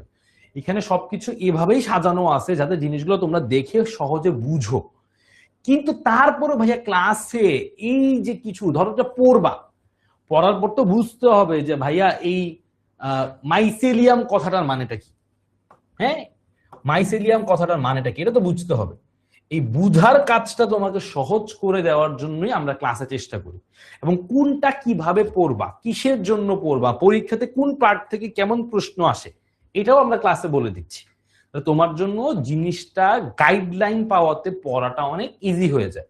আদার দেন দ্যাট সবকিছুই স্লাইডের ভিতরে আছে, এবং স্লাইডটা ক্লাসের রেকর্ডিংটা তোমরা ক্লাস শেষ 24 ঘন্টার মধ্যে কিন্তু পেয়ে যাবা। তাহলে আমরা এখন কোথায় আছি? আমরা এখন ইউক্যারিওটাতে আছি, উন্নত নিউক্লিয়াস যুক্ত জীব। তারপরে আমরা এখন কোথায় যাব? ফানজাই রাজ্যে চলে যাব। ফানজাই এর মূলত পাওয়া যায় কাদেরকে? ছত্রাক, যেমন আমি একটু আগে দেখালাম মাশরুম, এটা হচ্ছে ফানজাই রাজ্যে। এদের দেহের বৈশিষ্ট্যগুলা কি? এরা এককোষী হইতে পারে, কম হয়, এককোষী হইতে পারে বাট কম হয়। এদের দেহে মাইসেলিয়াম নামক অংশ থাকে। বাবারা এই জিনিসটা একটু ভালো করে খেয়াল করবা, পরীক্ষাতে এই মাইসেলিয়াম নিয়ে কত শত এমসিকিউ যে আসছে। তাহলে আমরা যদি বলি এটা তো আমরা টোটালি সিকিউ এর জন্য পড়তেছি, প্লাস এমসিকিউ এর জন্য এটা একটা 5 স্টার একটা ইনফরমেশন যে ছত্রাকের দেহে মাইসেলিয়াম নামক সরু একটা সুতার মতো গঠন আছে, যেটা দিয়ে তার পুরা দেহটা তৈরি হয়ে থাকে। আচ্ছা, এই কথার ফাঁকে আরেকটা জিনিস বলে দেই, সেটা হচ্ছে ফানজাই রাজ্যটা সিকিউ এর জন্য একটু বেশি ইম্পর্টেন্ট, এখান থেকে অনেক বেশি প্রশ্ন পরীক্ষাতে আসে। আচ্ছা, তাহলে আমরা ইম্পর্টেন্সটা বলে দিলাম। এবার একটু কথা বলি যে মাইসেলিয়াম জিনিসটা কি ভাইয়া। মাইসেলিয়াম জিনিসটা হচ্ছে একটা সরু সুতার মতো গঠন। এটা হচ্ছে কি একটা সরু সুতার মতো গঠন। এই মাইসেলিয়ামের গঠন বা মাইসেলিয়াম কি, এটা নিয়েও পরীক্ষাতে প্রচুর পরিমাণে প্রশ্ন আসে। তাহলে সরু সুতার মতো গঠনটা আমি তোমাদেরকে দেখাই দিই, তাইলে তোমরা সহজে এই জিনিসটা বুঝে যাবা। আমরা ডান পাশের চিত্রটার দিকে খেয়াল করব সবাইকে, ঠিক আছে? ডান পাশের চিত্রটা,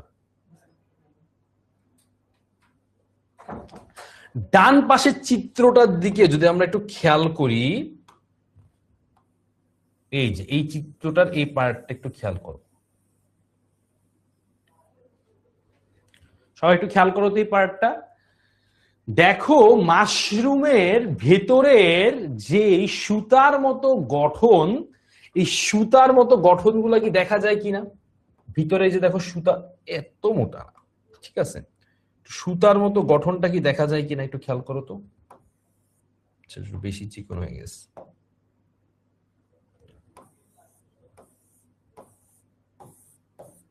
এই যে সুতার মতো গঠনের কথা যে আমরা বলতেছি, এই জিনিসগুলোকে একসঙ্গে আমরা বলি মাইসেলিয়াম।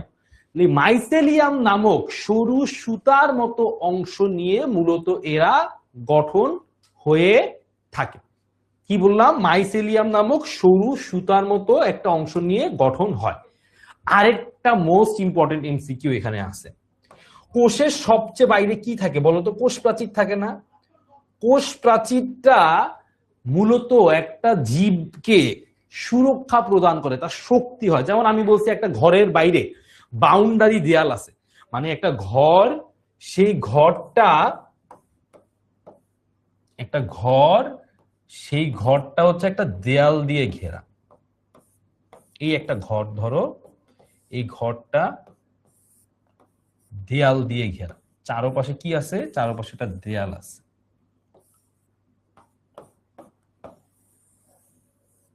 ঠিক আছে, চারপাশে একটা দেয়াল আছে।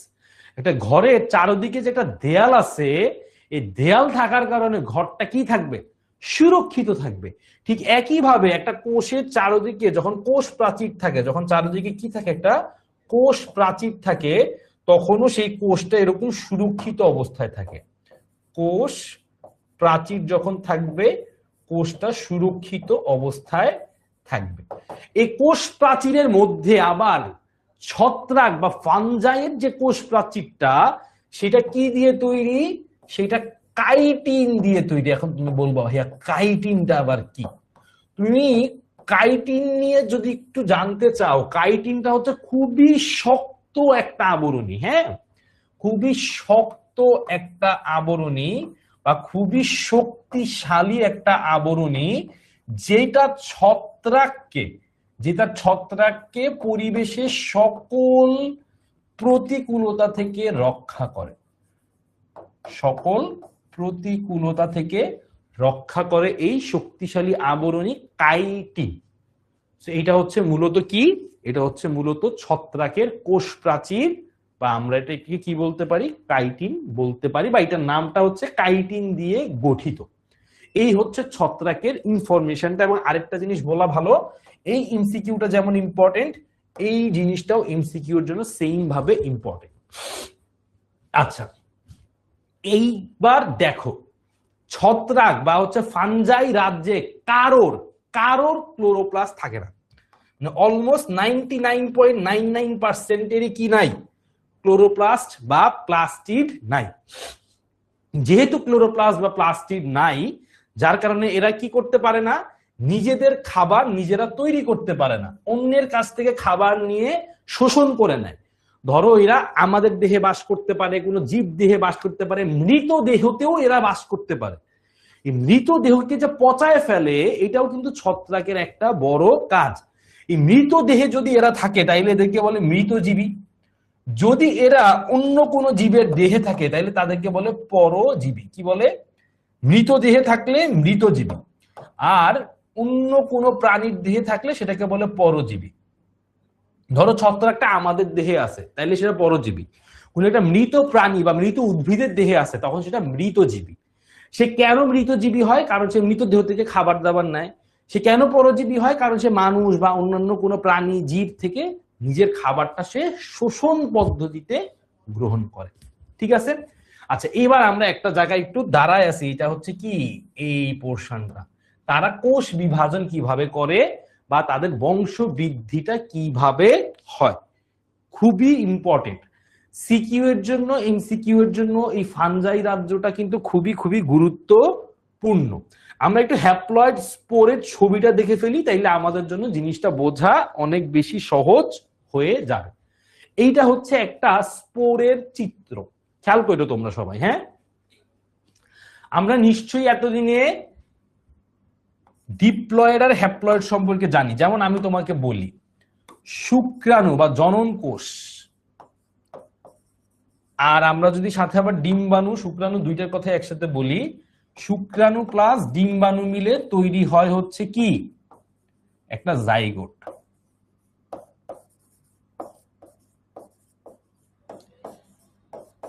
এখন মানুষের দেহে যে কোষগুলা, আমাদের দেহের কোষগুলা সবগুলো হচ্ছে 2n। এখন আমাদের দেহে কোষ ঠিকঠাক ভাবে কাজ করতে হইলে এটাকে 2n-ই হইতে হবে। হ্যাঁ, 2n 1n যদি খুব ভালো না বুঝো, আমরা এর সামনে আরো বুঝবো, কোনো সমস্যা না। আমি জাস্ট একটা বেসিক আইডিয়া দিয়ে রাখতেছি, যাতে এরপরে হঠাৎ করে দেখলে মনে না হয় যে ভাই এইটা আবার কি। হ্যাঁ, শুক্রাণু হয় n। আচ্ছা, এটা একটু অন্য কালার দিয়ে লিখি, তাহলে আরেকটু হাইলাইট হবে। এইটা হয় n, এইটা হয় n, সুতরাং n প্লাস n মিলে হয় 2n। এই n হচ্ছে হ্যাপ্লয়েড,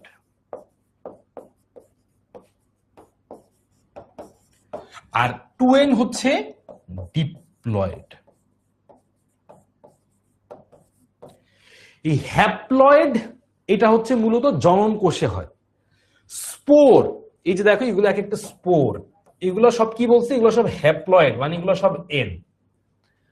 এই স্পোর গুলা কোথায় থাকে? স্পোরঞ্জিয়াম, বা এটাকে আমরা বলতে পারি এটা একটা থলি, এটা একটা থলির মতো গঠন। এই থলির মতো গঠন এর ভেতরে কি থাকে? এর ভেতরে থেকে স্পোর বা হ্যাপ্লয়েড স্পোর থাকে। এই হ্যাপ্লয়েড স্পোর গুলা থেকে, মানে এই প্রত্যেকটা থেকে আমি এইটা থেকে চাইলে একটা কি বের করতে পারবো, মানে এটা থেকে একটা নতুন মাশরুম তৈরি হইতে পারে,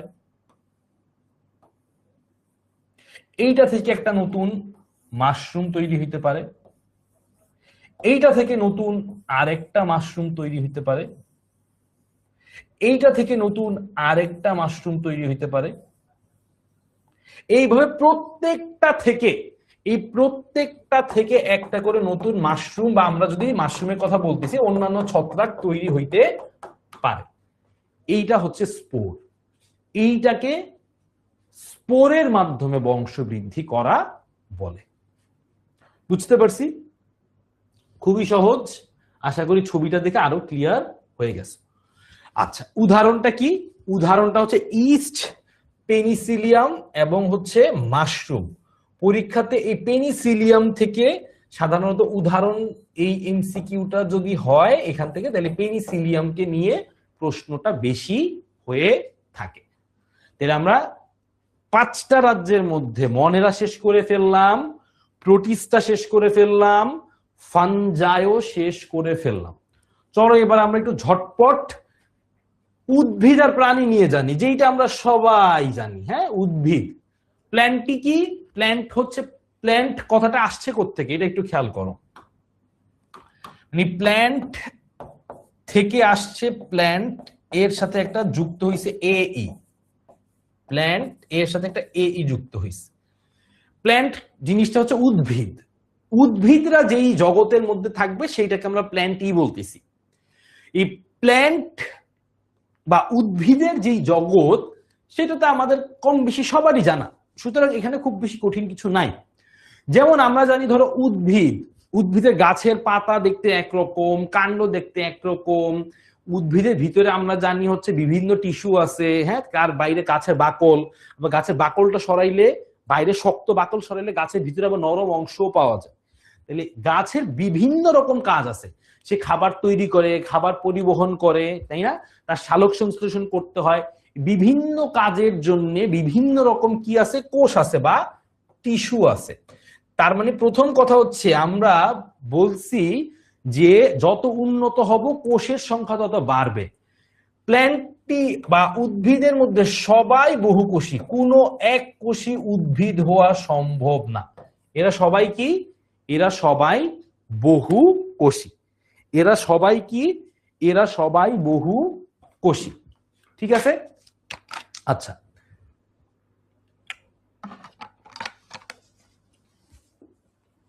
তারপরে আমরা দেখছি যে মাইটোসিস হচ্ছে একটা অযৌন জনন প্রক্রিয়া। হ্যাঁ, আমাদের দেহ কোষ, এই যে দেখো তোমরা কত ছোট ছিলা, তাই না? এটা গাছের ক্ষেত্রেও সত্য, আমাদের ক্ষেত্রেও সত্য, সুতরাং দুইটা একসাথে দেখে। ছোটবেলায় ধরো একটা গাছ, সেটা অনেক ছোট ছিল, অনেক ছোট একটা গাছ। এই গাছটাই একসময় কি হয়? এই গাছটাই একসময় বৃদ্ধিপ্রাপ্ত হয়ে বিশাল একটা বৃক্ষ ফরমেটে চলে আসে, তাই না? তাহলে একটা গাছ যে এত বৃদ্ধিপ্রাপ্ত হইল, এই অবস্থাটা থেকে যেটা এই অবস্থায় চলে আসলো, এটা কিভাবে হয়েছে? এটা হয়েছে মাইটোসিস, কোষ বিভাজনের মাধ্যমে। তার মানে বৃদ্ধি হয় মাইটোসিস, কোষ বিভাজনের মাধ্যমে। কি হয়? বৃদ্ধি হয়। এইবার এই গাছ থেকে আবার কি হবে? ধর একটা বীজ রোপণ হবে, তাই না? একটা বীজ রোপণ হবে মাটিতে, একটা বীজ রোপণ হবে মাটির মধ্যে। এইটা থেকে আবার কি হবে? নতুন করে চারা গজাবে। এই যে ঘটনাটা ঘটবে, এই যে ঘটনাটা ঘটবে, বীজ থেকে একটা চারা তৈরি হবে। এই চারা তৈরি হওয়ার ঘটনাটা বা বীজ তৈরি হওয়ার ঘটনাটায় যেইটা হয় সেটা হচ্ছে যৌন প্রক্রিয়া। এবং এইটার মধ্যে হয় কি? এইটার মধ্যে হয় মিওসিস। মিওসিস। মিওসিস হয় কোথায়? মিওসিস হয় জনন কোষে বা যৌন জনন প্রক্রিয়ায়। আর মাইটোসিস হয় কোথায়? মাইটোসিস হয় দেহ কোষে বৃদ্ধির জন্য। দেহ কোষে বৃদ্ধির জন্য। দেহ কোষ কোনগুলা? এইগুলা দেহ কোষ। আর শুক্রাণু, ডিম্বাণু এগুলো হচ্ছে জনন কোষ। জনন কোষে হয় মিওসিস, আর দেহ কোষে হয় মাইটোসিস। এই জিনিসটা মাথায় রাখলেই তোমাদের জন্য একদম জিনিসটা ইজি হয়ে যাবে। এবং আরেকটা জিনিস বলছিলাম যে ভ্রূণ তৈরি হওয়ার ঘটনা, এদের মধ্যে ভ্রূণ গঠিত হয়। মানে প্রথমে শুক্রাণুর সাথে ডিম্বাণু মিলবে, যদিও শুক্রাণু ডিম্বাণু না, ওদেরটা নাম ভিন্ন। বাট আমি জাস্ট বুঝাচ্ছি তোমাদেরকে। শুক্রাণু ডিম্বাণু মিলে কি তৈরি করে? জাইগোট তৈরি করে। জাইগোট থেকে পরবর্তীতে একটা কোষ বড় হইতে হইতে কি করে? অনেকগুলা কোষ বিশিষ্ট একটা ভ্রূণ তৈরি করে। এদের সেই ভ্রূণটা তৈরি হয়। হ্যাঁ, আচ্ছা, ভ্রূণ জিনিসটা অনেকে হয়তো বুঝতেছে না। ধরো আমি বলি জিনিসটা, ঘটনাটা কেমন। প্রথমে আচ্ছা, শুক্রাণু এর সাথে কি হয়? ডিম্বাণুর মিলিত হয়। মিলিত হওয়ার মাধ্যমে একটা জাইগোট তৈরি হয়েছে। এটা একটাই কোষ। এই একটা কোষ বৃদ্ধিপ্রাপ্ত হয়ে একটা থেকে দুইটা, দুইটা থেকে আরো বেশি, মানে চারটা। আমি চারটা কোষকে ধরো এবার এইখান থেকে এইভাবে দেখাই।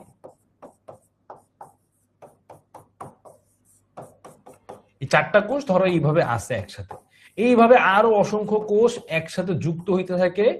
হইতে হইতে পরবর্তীতে একদম ছোট্ট মানব আকৃতি, ধরো একদম মানুষের আকৃতির একটা গঠন তৈরি করে। এরকম একটা গঠন তৈরি করে। এরকম চোখ তো আর থাকে না, জাস্ট দেখানোর জন্য বললাম। এই যে মানব আকৃতির ছোট্ট একটা অংশ, আমি তো অনেক বড় করে আঁকছি এখানে বোর্ডে, এই ছোট অংশটাকে বলে ভ্রূণ। উদ্ভিদের ক্ষেত্রেও ঠিক একই রকম হয়, কিন্তু ভ্রূণের গঠন আসলে এক একটার ক্ষেত্রে এক এক রকম। ধরো মানুষের ভ্রূণ দেখতে যেমন, অবশ্যই বাঘের ভ্রূণ দেখতে সেরকম না, তিমি মাছের ভ্রূণ দেখতে সেরকম না। গাছের ক্ষেত্রেও ভ্রূণ জিনিসটা কনসেপ্ট সেম, বাট গঠন ডিফারেন্ট। গাছের ক্ষেত্রে নিশ্চয়ই দেখতে মানুষের মতো এরকম হবে না, তাই না? তো এটা হচ্ছে ভ্রূণ গঠিত হওয়াটা একটা কি, এটা একটা উন্নত বৈশিষ্ট্য। এটা একটা উন্নত বৈশিষ্ট্য। এবং আমরা জানি গাছ কি করতে পারে? সালোক সংশ্লেষণ করতে পারে, নিজের খাবার নিজে তৈরি করতে পারে। উন্নত সবুজ উদ্ভিদ হচ্ছে এইটার উদাহরণ। এটা আশা করি কম বেশি সবাই আমরা বুঝছি, এটা সহজ।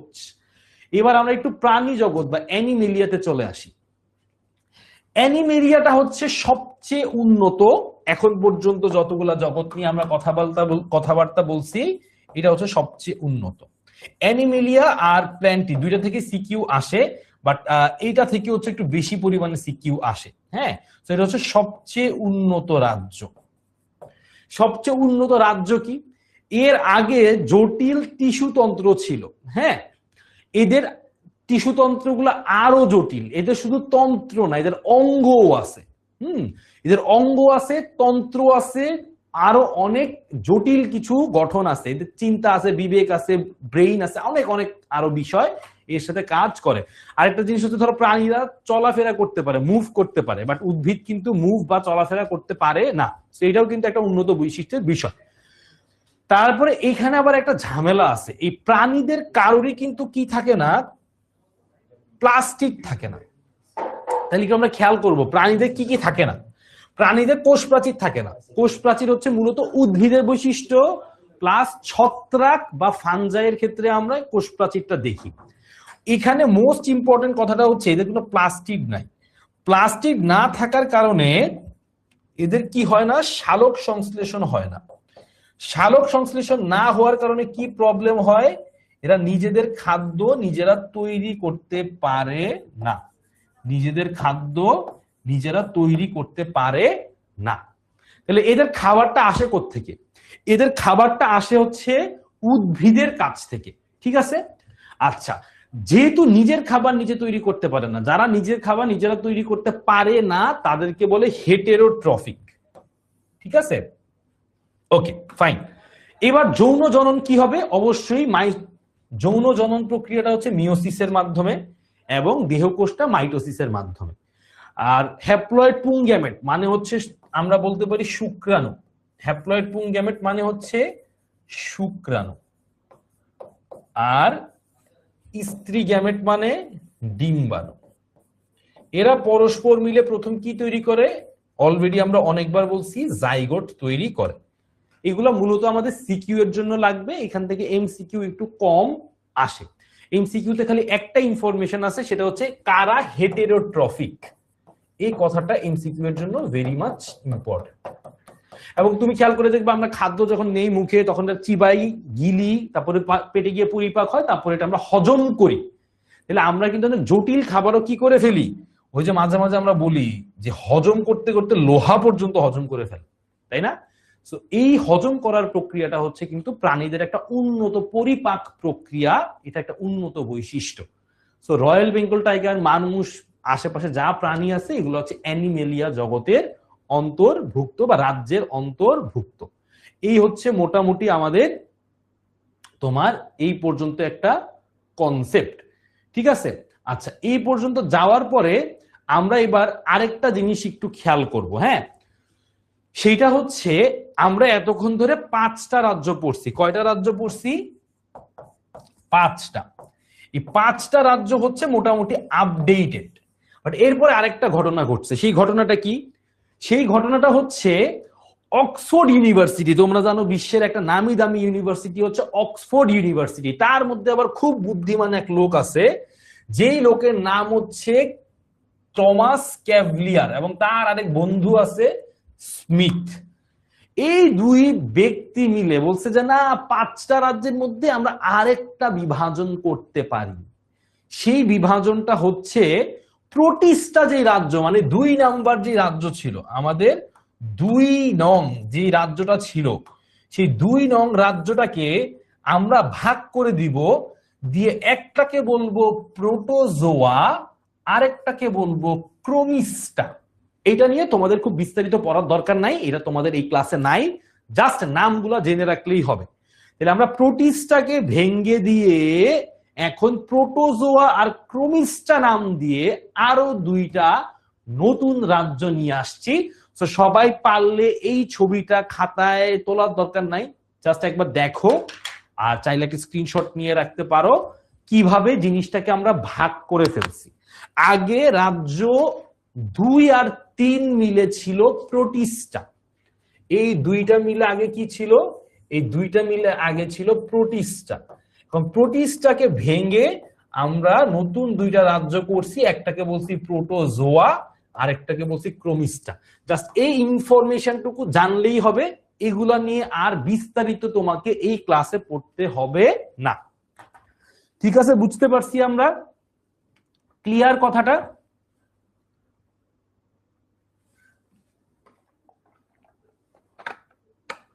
সবার কাছে বিষয়টা ক্লিয়ার? বুঝতে পারছি?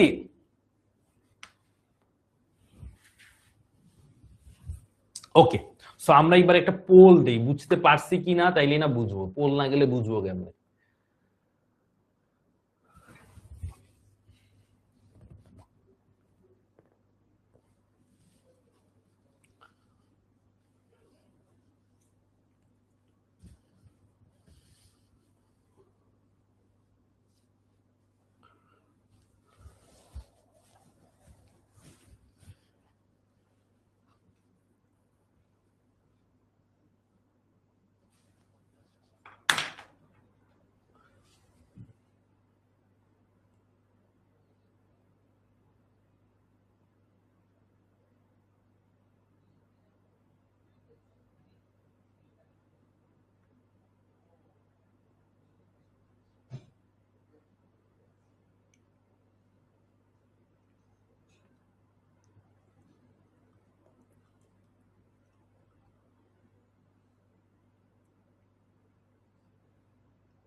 সো আশা করি সবাই বুঝতে পারছো। Okay, very good, most of the student বুঝতে পারছে, ভেরি গুড। এইটাই তো আমি চাই, আমার ব্রিলিয়ান্ট স্টুডেন্ট গুলো যদি না বুঝে আর কারা বুঝবে বলো? আর কারো কিগুলো বোঝার সামর্থ্য আছে? ওকে, এবার আমরা একটু একটা ইম্পর্টেন্ট টপিকে চলে যাব। ইম্পর্টেন্ট টপিকটা হচ্ছে দ্বিপদ নামকরণ। ঠিক আছে, দ্বিপদ নামকরণ। আচ্ছা, শ্রেণীবিন্যাসের কিছু ক্যাটাগরি আছে। কি আছে? শ্রেণীবিন্যাসের কিছু ক্যাটাগরি আছে। সেই ক্যাটাগরি গুলোর নামটাও আমরা যদি একটু জেনে নেই। আচ্ছা, প্রথম কথা হচ্ছে শ্রেণীবিন্যাসের ক্যাটাগরি গুলো আমরা একটু জেনে ফেলি। ওকে, তো শ্রেণীবিন্যাসের ক্যাটাগরির জন্য প্রথম যেভাবে শুরু হয়, হ্যাঁ, মানে জিনিসটা হচ্ছে খুবই সহজে আমরা জাস্ট একটু দেখে ফেলি, জাস্ট নামগুলা জানি, এটা আমাদের খুব বেশি এখান থেকে জানতে হবে না। ওকে, শ্রেণীবিন্যাসের শুরুটা হয় একদম সবার উপরে, আমি একটু পাশে দিয়ে লিখে দেই, সবার উপরে জিনিসটা দিয়ে শুরু হয় কি দিয়ে? রাজ্য দিয়ে। ঠিক আছে, ওকে। সো প্রথম কথা হচ্ছে রাজ্য, তারপরে হচ্ছে পর্ব, হ্যাঁ, তারপরে হচ্ছে শ্রেণী, তারপরে হচ্ছে বর্গ। হ্যাঁ, আমি একটু সবার আগে একটু লিখে দিই। প্রথমে হচ্ছে রাজ্য দিয়ে সবচেয়ে উপরে, একটা রাজ্যের ভিতরে অনেকগুলা কি থাকবে? পর্ব থাকবে। আচ্ছা, এটা বেশি কাছাকাছি হয়ে গেছে, পরে আবার মিলাইতে পারবো না। আচ্ছা, জায়গা একটু মিলাই। ফার্স্টে রাজ্য দিয়ে শুরু করছি 1 নাম্বার, তারপরে 2 নম্বরে পর্ব, 3 নম্বরে শ্রেণী, 4 নম্বরে বর্গ, তারপরে 5 নম্বরে গোত্র, 6 নম্বরে গণ, 7 নম্বরে প্রজাতি। এখন তোমরা বলো, ভাই এগুলো কি পড়ছেন, কিছুই বুঝি না। খেয়াল করো ভালো করে। এই তোমার নাম কি? ধরো জিজ্ঞেস করলো আমাকে একজন, আমি কি বলবো? আমার নাম আব্দুল্লাহ। ঠিক আছে, আব্দুল্লাহ এটা হচ্ছে আমার প্রজাতি বললাম। এই আব্দুল্লাহ, তোমার বাবার নাম কি? ধরো আমার বাবার নাম হচ্ছে শফিকুল্লাহ। তাইলে এই যে শফিক কথাটা আমি বললাম, সেটা হচ্ছে আমার গণ। ঠিক আছে, বুঝছো কিন্তু? এলা আব্দুল্লাহ আমার প্রজাতির নাম, শফিক গণের নাম। তাহলে এরপরে জিজ্ঞেস করবে যে তোমার দাদার নাম কি? ধরো আমার দাদার নাম হচ্ছে লুৎফুর রহমান। তাইলে আমার দাদার নাম হচ্ছে এখানে গোত্রতে চলে যাবে। এইভাবে আমি যত উপরের দিকে যাব তত আমার নামটা কি হইতে থাকবে? প্রজাতি, গণ, গোত্র। ধরো আমার দাদার ছিল ধরো 6-7টা ছেলে মেয়ে, তার মানে আমার চাচা ফুফু 6-7 জন। তারপরে আমার বাবার হচ্ছে ধরো 3-4 ছেলে মেয়ে। এইভাবে আমি যত উপরের দিকে যাচ্ছি আমার আবার সেই চাচা ফুফুদের ছেলে মেয়ে। তার মানে একটু খেয়াল করে দেখো, আমি জিনিসটা তোমাকে বুঝাই যে এই শ্রেণী বিন্যাসটার মানে কি। ধরো এমনি আমার দাদা ছিল, এই দাদার ধরো হচ্ছে 1 2 3 4 5 6 6 জন ধরো ছেলে মেয়ে ছিল। 6 জন ছেলে মেয়ে ছিল, ছেলে মেয়ে ছিল এই 6 জন। এইটা ধরো আবার আমার বাবার এখান থেকে শুরু হইলো, আমার বাবার ধরো আবার 3 জন ছেলে মেয়ে। ঠিক আছে, তাইলে এইবার যদি আমি একটু চিন্তা করি, এইটা হচ্ছে ধরো আমি, এইখান থেকে আমি শুরু করি, আমি এইখান থেকে শুরু করি, এইটা হইলাম আমি। এবার আমি শুরু করলাম, আমার থেকে কই যাব? আমার বাবার কাছে যাব। আমার বাবার কাছে গেলে দেখো আমার বাবার আন্ডারে কয়জন আছে? 3 জন আছে। তাহলে আমার আন্ডারে কয়জন আছে? আপাতত বাবারা একজনও নাই। একজনও নাই। তাহলে আমার আন্ডারে মানুষজন একদমই নাই। আমার বাবার আন্ডারে 3 জন আছে। ঠিক আছে, কয়জন আছে? 3 জন আছে। এবার আমি একটু আমার দাদার আন্ডারে চলে যাই। দাদার আন্ডারে গেলে এই সব কিন্তু আমার দাদার আন্ডারে। তাহলে খেয়াল করছো, আমি শুরু করছি একদম নিচ থেকে, মানে সেটা ছিল কি? সেটা ছিল প্রজাতি, মানে আমি। সেখান থেকে আমার বাবা আসলো, সেটা হচ্ছে গণ। তার থেকে আর একটু বড় গেলাম, উপরে গেলাম, গোত্র। এইভাবে জিনিসটা যদি তুমি চিন্তা করো, প্রাণী জগতের জন্য শ্রেণীবিন্যাস এভাবেই কাজ করে। আরো যত উপরে যাব প্রাণীদের সংখ্যা আরো বাড়তে থাকবে। এইভাবেই আমরা রাজ্য, পর্ব, শ্রেণী, বর্গ, গোত্র, গণ, প্রজাতি এই জিনিসটা নিয়ে কাজ করি, বা এটা হচ্ছে আমাদের শ্রেণীবিন্যাসের ভিত্তি। এইবার আমরা একটু দ্বিপদ নামকরণে চলে আসি। কিসে চলে আসি? দ্বিপদ নামকরণ। যেহেতু একটা গল্প এর মধ্যে আমরা ঢুকে গেছি, এই গল্প দিয়েই আমরা দ্বিপদ নামকরণটা শেষ করে ফেলবো, একদম ইজি। আমি কি বলছি? আমার নামটা আবার একটু লিখি। মনে আছে তো অনেকে আমার নামটা ভুলে গেছো এতক্ষণে। আচ্ছা, আবার মনে করাই যে আমার নাম আব্দুল্লাহ। আচ্ছা, তারপরে এর পাশে একটা শফিক আছে। আচ্ছা, এবার খেয়াল করো, এই যে আব্দুল্লাহর নিচে একটা আন্ডারলাইন করব, শফিকের নিচে একটা আন্ডারলাইন করব। আব্দুল্লাহটা হচ্ছে আমার নিজের নাম, আব্দুল্লাহটা হচ্ছে আমার নিজের নাম, এই জন্য আমি বললাম এটা কি প্রজাতি, আব্দুল্লাহ প্রজাতির। আর এটা হচ্ছে আমার বাবার নাম, আর একটু উপরে, তাইলে এটা গণ। ঠিক আছে, আমার নামে একটা অংশ হচ্ছে প্রজাতি আর একটা অংশ কি গণ, তাই না? আমি তোকে বলছি না যে আমি হলাম প্রজাতি আর আমার উপরের দিকে গেলে গণ, তার উপরের দিকে গেলে গোত্র, এইভাবে আরো উপরের দিকে যাইতে থাকলে আরো পাইতে থাকবো প্রজাতি গণ। সো প্রজাতি হচ্ছে আমার নাম আব্দুল্লাহ আর গণটা হচ্ছে শফিক। এই জিনিসটা যে আমি বললাম, দ্বিপদ নামকরণ মানে দুইটা পদ থাকবে, একটা পদ হবে প্রজাতি, একটা পদ হবে প্রজাতি, আরেকটা পদ হবে গণ।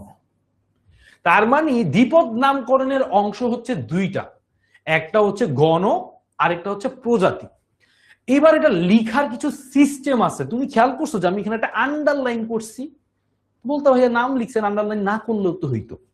দ্বিপদ নামকরণের রুলস হচ্ছে নিচে আন্ডারলাইন করা লাগে, হাতে যখন লিখবো তখন নিচে আন্ডারলাইন করতে হবে। এবার আরো কিছু ঘটনা আছে। হোমো স্যাপিয়েন্স এটা তো মানুষের বৈজ্ঞানিক নাম, এটা আশা করি কম বেশি তোমরা সবাই জানো। হোমো স্যাপিয়েন্স হচ্ছে মানুষের বৈজ্ঞানিক নাম। এই হোমো স্যাপিয়েন্স দিয়ে আমরা জিনিসটা একটু বুঝে ফেলি। হোমো স্যাপিয়েন্স মানে হচ্ছে, একটু খেয়াল করো, আমি কিন্তু জিনিসটা টুইস্ট এখন তোমাকে বুঝাবো। হ্যাঁ, হোমো স্যাপিয়েন্স, এইখানে আমি কি করছি, প্রজাতি আগে বলছি, মানে আমি নিচের দিক থেকে আগে বলছি, তারপরে বলছি হচ্ছে গণ এর কথা। কিন্তু এইখানের ঘটনাটা, দ্বিপদ নামকরণের ঘটনাটা এটার উল্টা।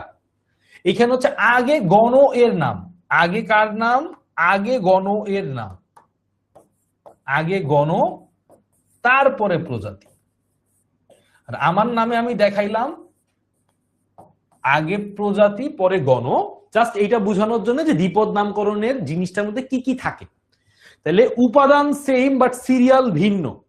দ্বিপদ নামকরণে প্রজাতি থাকবে গণ থাকবে, ফাইন, কিন্তু গণ থাকবে আগে প্রজাতি থাকবে পরে।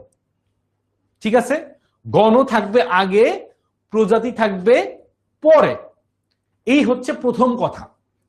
তারপরের কথাটা হচ্ছে লিখার সিস্টেমটা কি ভাইয়া, হাতে যখন লিখবো, হাতে লিখার সময় প্রথম যে অক্ষরটা, এটা অলওয়েজ প্রথম অক্ষর, শুধু হাতে না টাইপ করে লিখলেও অলওয়েজ বড় হাতের অক্ষর হবে, মানে ক্যাপিটাল লেটার হবে। এটা অলওয়েজ ক্যাপিটাল লেটার হবে। ঠিক আছে, ক্যাপিটাল লেটার হইল। তারপরে সবগুলা, তারপরে যা কিছু আছে সবগুলা স্মল লেটার হবে। কি হবে, স্মল লেটারে হবে। এখানে কি শেষ না ভাইয়া? এখানে শেষ হয় নাই, এখনো খেলা বাকি আছে। খেলাটা কি, এই যে আমি লিখলাম গণ এবং প্রজাতি, এই দুইটার নিচে আলাদা করে একটা দাগ দিতে হবে, একটা আন্ডারলাইন করতে হবে। কি করতে হবে, দুইটা আলাদা আলাদা আন্ডারলাইন করতে হবে। এইবার আমার দ্বিপদ নামকরণ লিখাটা হয়ে গেছে। এখন তুমি বলবা যে ভাইয়া আপনি তো এইখানেও একটা বড় ক্যাপিটাল লেটার ইউজ করছেন, এইখানেও ইউজ করছেন, আমি একটু মনের ইচ্ছায় একটু করি না, সমস্যা কি? সমস্যা নাই তো কোনো, একটু করি। আমি হোমো স্যাপিয়েন্স কে এইভাবে লিখি, এটা কি হবে বলো তোমরা? এভাবে লিখলে হবে? চিন্তা করে বলো তো, এভাবে লিখলে কখনোই হবে না। তাইলে আমরা, এইটা গেল হাতে লিখার ক্ষেত্রে।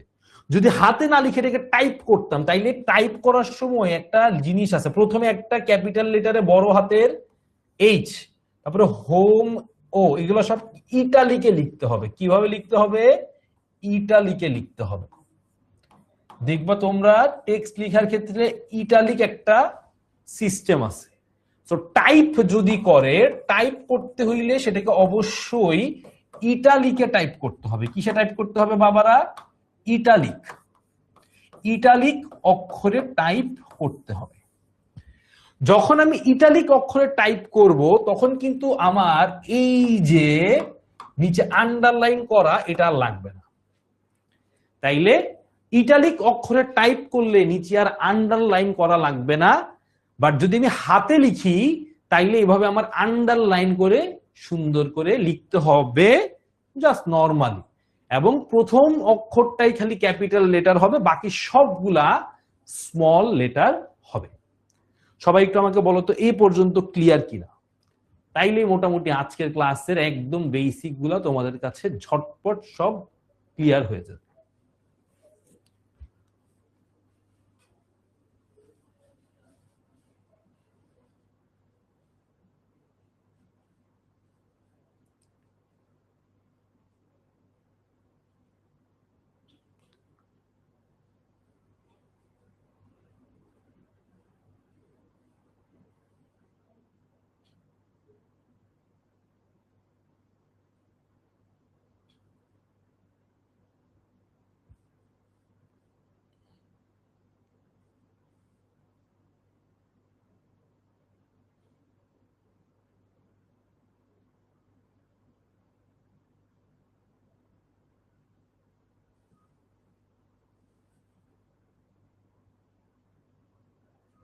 ওকে, very good, very very good. এবার আসো দেখি তোমরা কয়জন বুঝছো। এবার আমি তোমাদেরকে কিসের নাম দিতে পারি? রুই মাছের নাম দেই ধরো, হ্যাঁ, বা আম। আম সবার অনেক প্রিয়। আম নিয়ে তোমাদেরকে একটু একটা কোয়েশ্চেন করি যে কোনটা ঠিক। প্রথমে ধরো অপশন এ আম নিয়ে, যেহেতু আমি লিখি হচ্ছে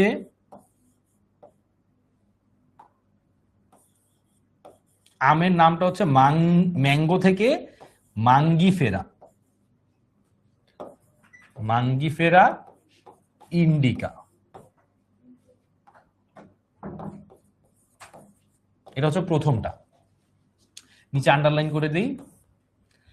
বিতে লিখি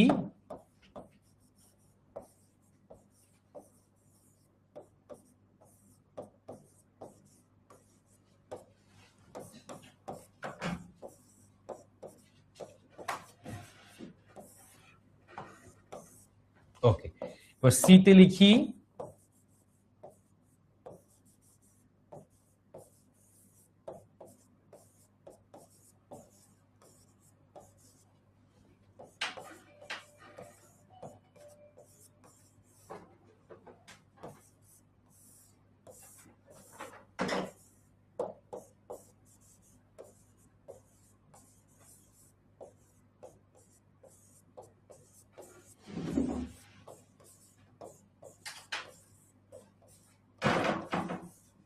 এই চারটা অপশনের মধ্যে তোমরা এখন বলবা কোন অপশনটা কারেক্ট, কোনটার মধ্যে আমি ঠিকঠাক ভাবে দ্বিপদ নামকরণটা লিখছি সেটা এখন আমাকে বলবা। ঠিক আছে, আমি তোমাদের কাছে এখনই একটা এমসিকিউ দিয়ে দিচ্ছি, এইটা যদি তোমরা পারো তাহলে বুঝবো যে তোমাদের এটা কারেক্ট, তোমরা দ্বিপদ নামকরণ লিখার পদ্ধতিটা বুঝতে পারছো। তো সবার কাছে একটা পোল চলে গেছে, তোমরা সবাই একটু বলে দিবা যে কোনটা তোমাদের কাছে কারেক্ট মনে হচ্ছে। হ্যাঁ, কোনটা তোমাদের কাছে কারেক্ট মনে হচ্ছে সেটা তোমরা একটু আমাকে বলে দাও।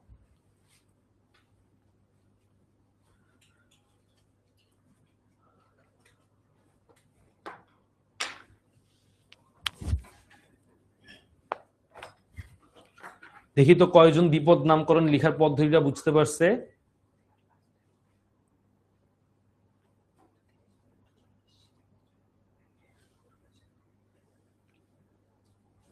আচ্ছা, অনেকেই দেখতেছি কিন্তু কনফিউজড হয়ে গেছে। হ্যাঁ, আমি একটু বুঝাই দিই। প্রথম কথা হচ্ছে এইটা কেন ভুল, কারণ এইখানে তুমি খেয়াল করে দেখো, এইখানে তুমি খেয়াল করে দেখো এমটা ছোট হাতের, প্রথম অক্ষরটা অলওয়েজ কি হইতে হবে? ক্যাপিটাল লেটারে হইতে হবে, তাহলে এটা বাদ। এবার এইটাতে আসো, এইটা ক্যাপিটাল লেটার ঠিক আছে, কিন্তু এরপরে তো সব আবার স্মল লেটার হইতে হবে, এখানে আবার এইটা ক্যাপিটাল লেটার, এর জন্য এটা বাদ। এবার এখানে আসো, এইটা বড় হাতের, ভালো, সব ক্যাপিটাল হাতের, মানে ক্যাপিটাল সব স্মল লেটার, তাহলে এটাও ঠিক আছে। এটা নিচে আন্ডারলাইন, ভালো। এটাতে আসি, এটা ক্যাপিটাল লেটার, বাকি সব স্মল লেটার, কিন্তু নিচে কি নাই, নিচে কোনো আন্ডারলাইন নাই, তার মানে কারেক্ট হচ্ছে এইটা। এই জন্য সি নাম্বারটা হচ্ছে কারেক্ট। সবাই বলো তো এই পর্যন্ত সবার সবকিছু ঠিকঠাক আছে কিনা, সবাই কি সবকিছু বুঝতে পারছো কিনা? এই যে দ্বিপদ নামকরণটা মাত্র দেখাইলাম, এটা ক্লিয়ার কিনা? সো আমাদের এই পর্যন্ত চ্যাপ্টার 1 এ যা যা টপিক ছিল, আজকে আমরা কি কি পড়লাম? 5টা রাজ্যের বর্ণনা পড়ছি, এবং 5টা রাজ্যের পরে যে আরেকটা রাজ্য মানে প্রোটিস্টাকে ভেঙে যারা নতুন 2টা রাজ্য তৈরি করছে সেটা সম্পর্কে জানছি, এবং এরপরে দ্বিপদ নামকরণ সম্পর্কে জানছি, শ্রেণীবিন্যাসের ধাপগুলা সম্পর্কে জানছি। পরীক্ষার জন্য এই যে নিয়মগুলো আমি পড়াইলাম, এই নিয়মগুলা থেকে প্রচুর পরিমাণে এমসিকিউ এবং সিকিউ কিন্তু পরীক্ষাতে আসে। এমসিকিউ প্লাস সিকিউ কিন্তু পরীক্ষাতে আসে। তো সবাই একটু ভালো করে এই পার্টটা দেখবা। এমসিকিউ এবং সিকিউ এর জন্য এই নিয়মগুলাই সুন্দর করে পড়লে পরীক্ষাতে ইনশাআল্লাহ একটা ভালো অ্যান্সার করতে পারবে। ঠিক আছে, তাইলে মোটামুটি আশা করি সবার এই পর্যন্ত ক্লিয়ার। আমরা তাইলে মোটামুটি আজকের ক্লাসের যে টপিকগুলো আছে এর মাধ্যমে আমরা চ্যাপ্টার 1টা মোটামুটি কমপ্লিট করে ফেললাম। আশা করি একটু বাসায় এফোর্ট দিয়ে পড়লে এবং আমি যেভাবে ক্লাসে বুঝাই দিয়েছি জিনিসটা বুঝলে আর কোনো প্রবলেম ইনশাআল্লাহ থাকবে না। সবাই ভালো থাকবা, সবাই সুস্থ থাকবা, সবার সাথে দেখা হবে নেক্সট ক্লাসে নেক্সট চ্যাপ্টার নিয়ে। এবং তোমরা এই চ্যাপ্টার 1 এর সবকিছু একটু ভালোভাবে দেখবা, কারণ এখান থেকে কিন্তু সিকিউ এমসিকিউ সবকিছুই আসে। কোনটা কিভাবে আসে, কোন জায়গা থেকে আসে সেটা কিন্তু আমি বলে দিছি। তো সবাই ভালো থাকো, সুস্থ থাকো, দেখা হবে নেক্সট ক্লাসে। আল্লাহ হাফেজ।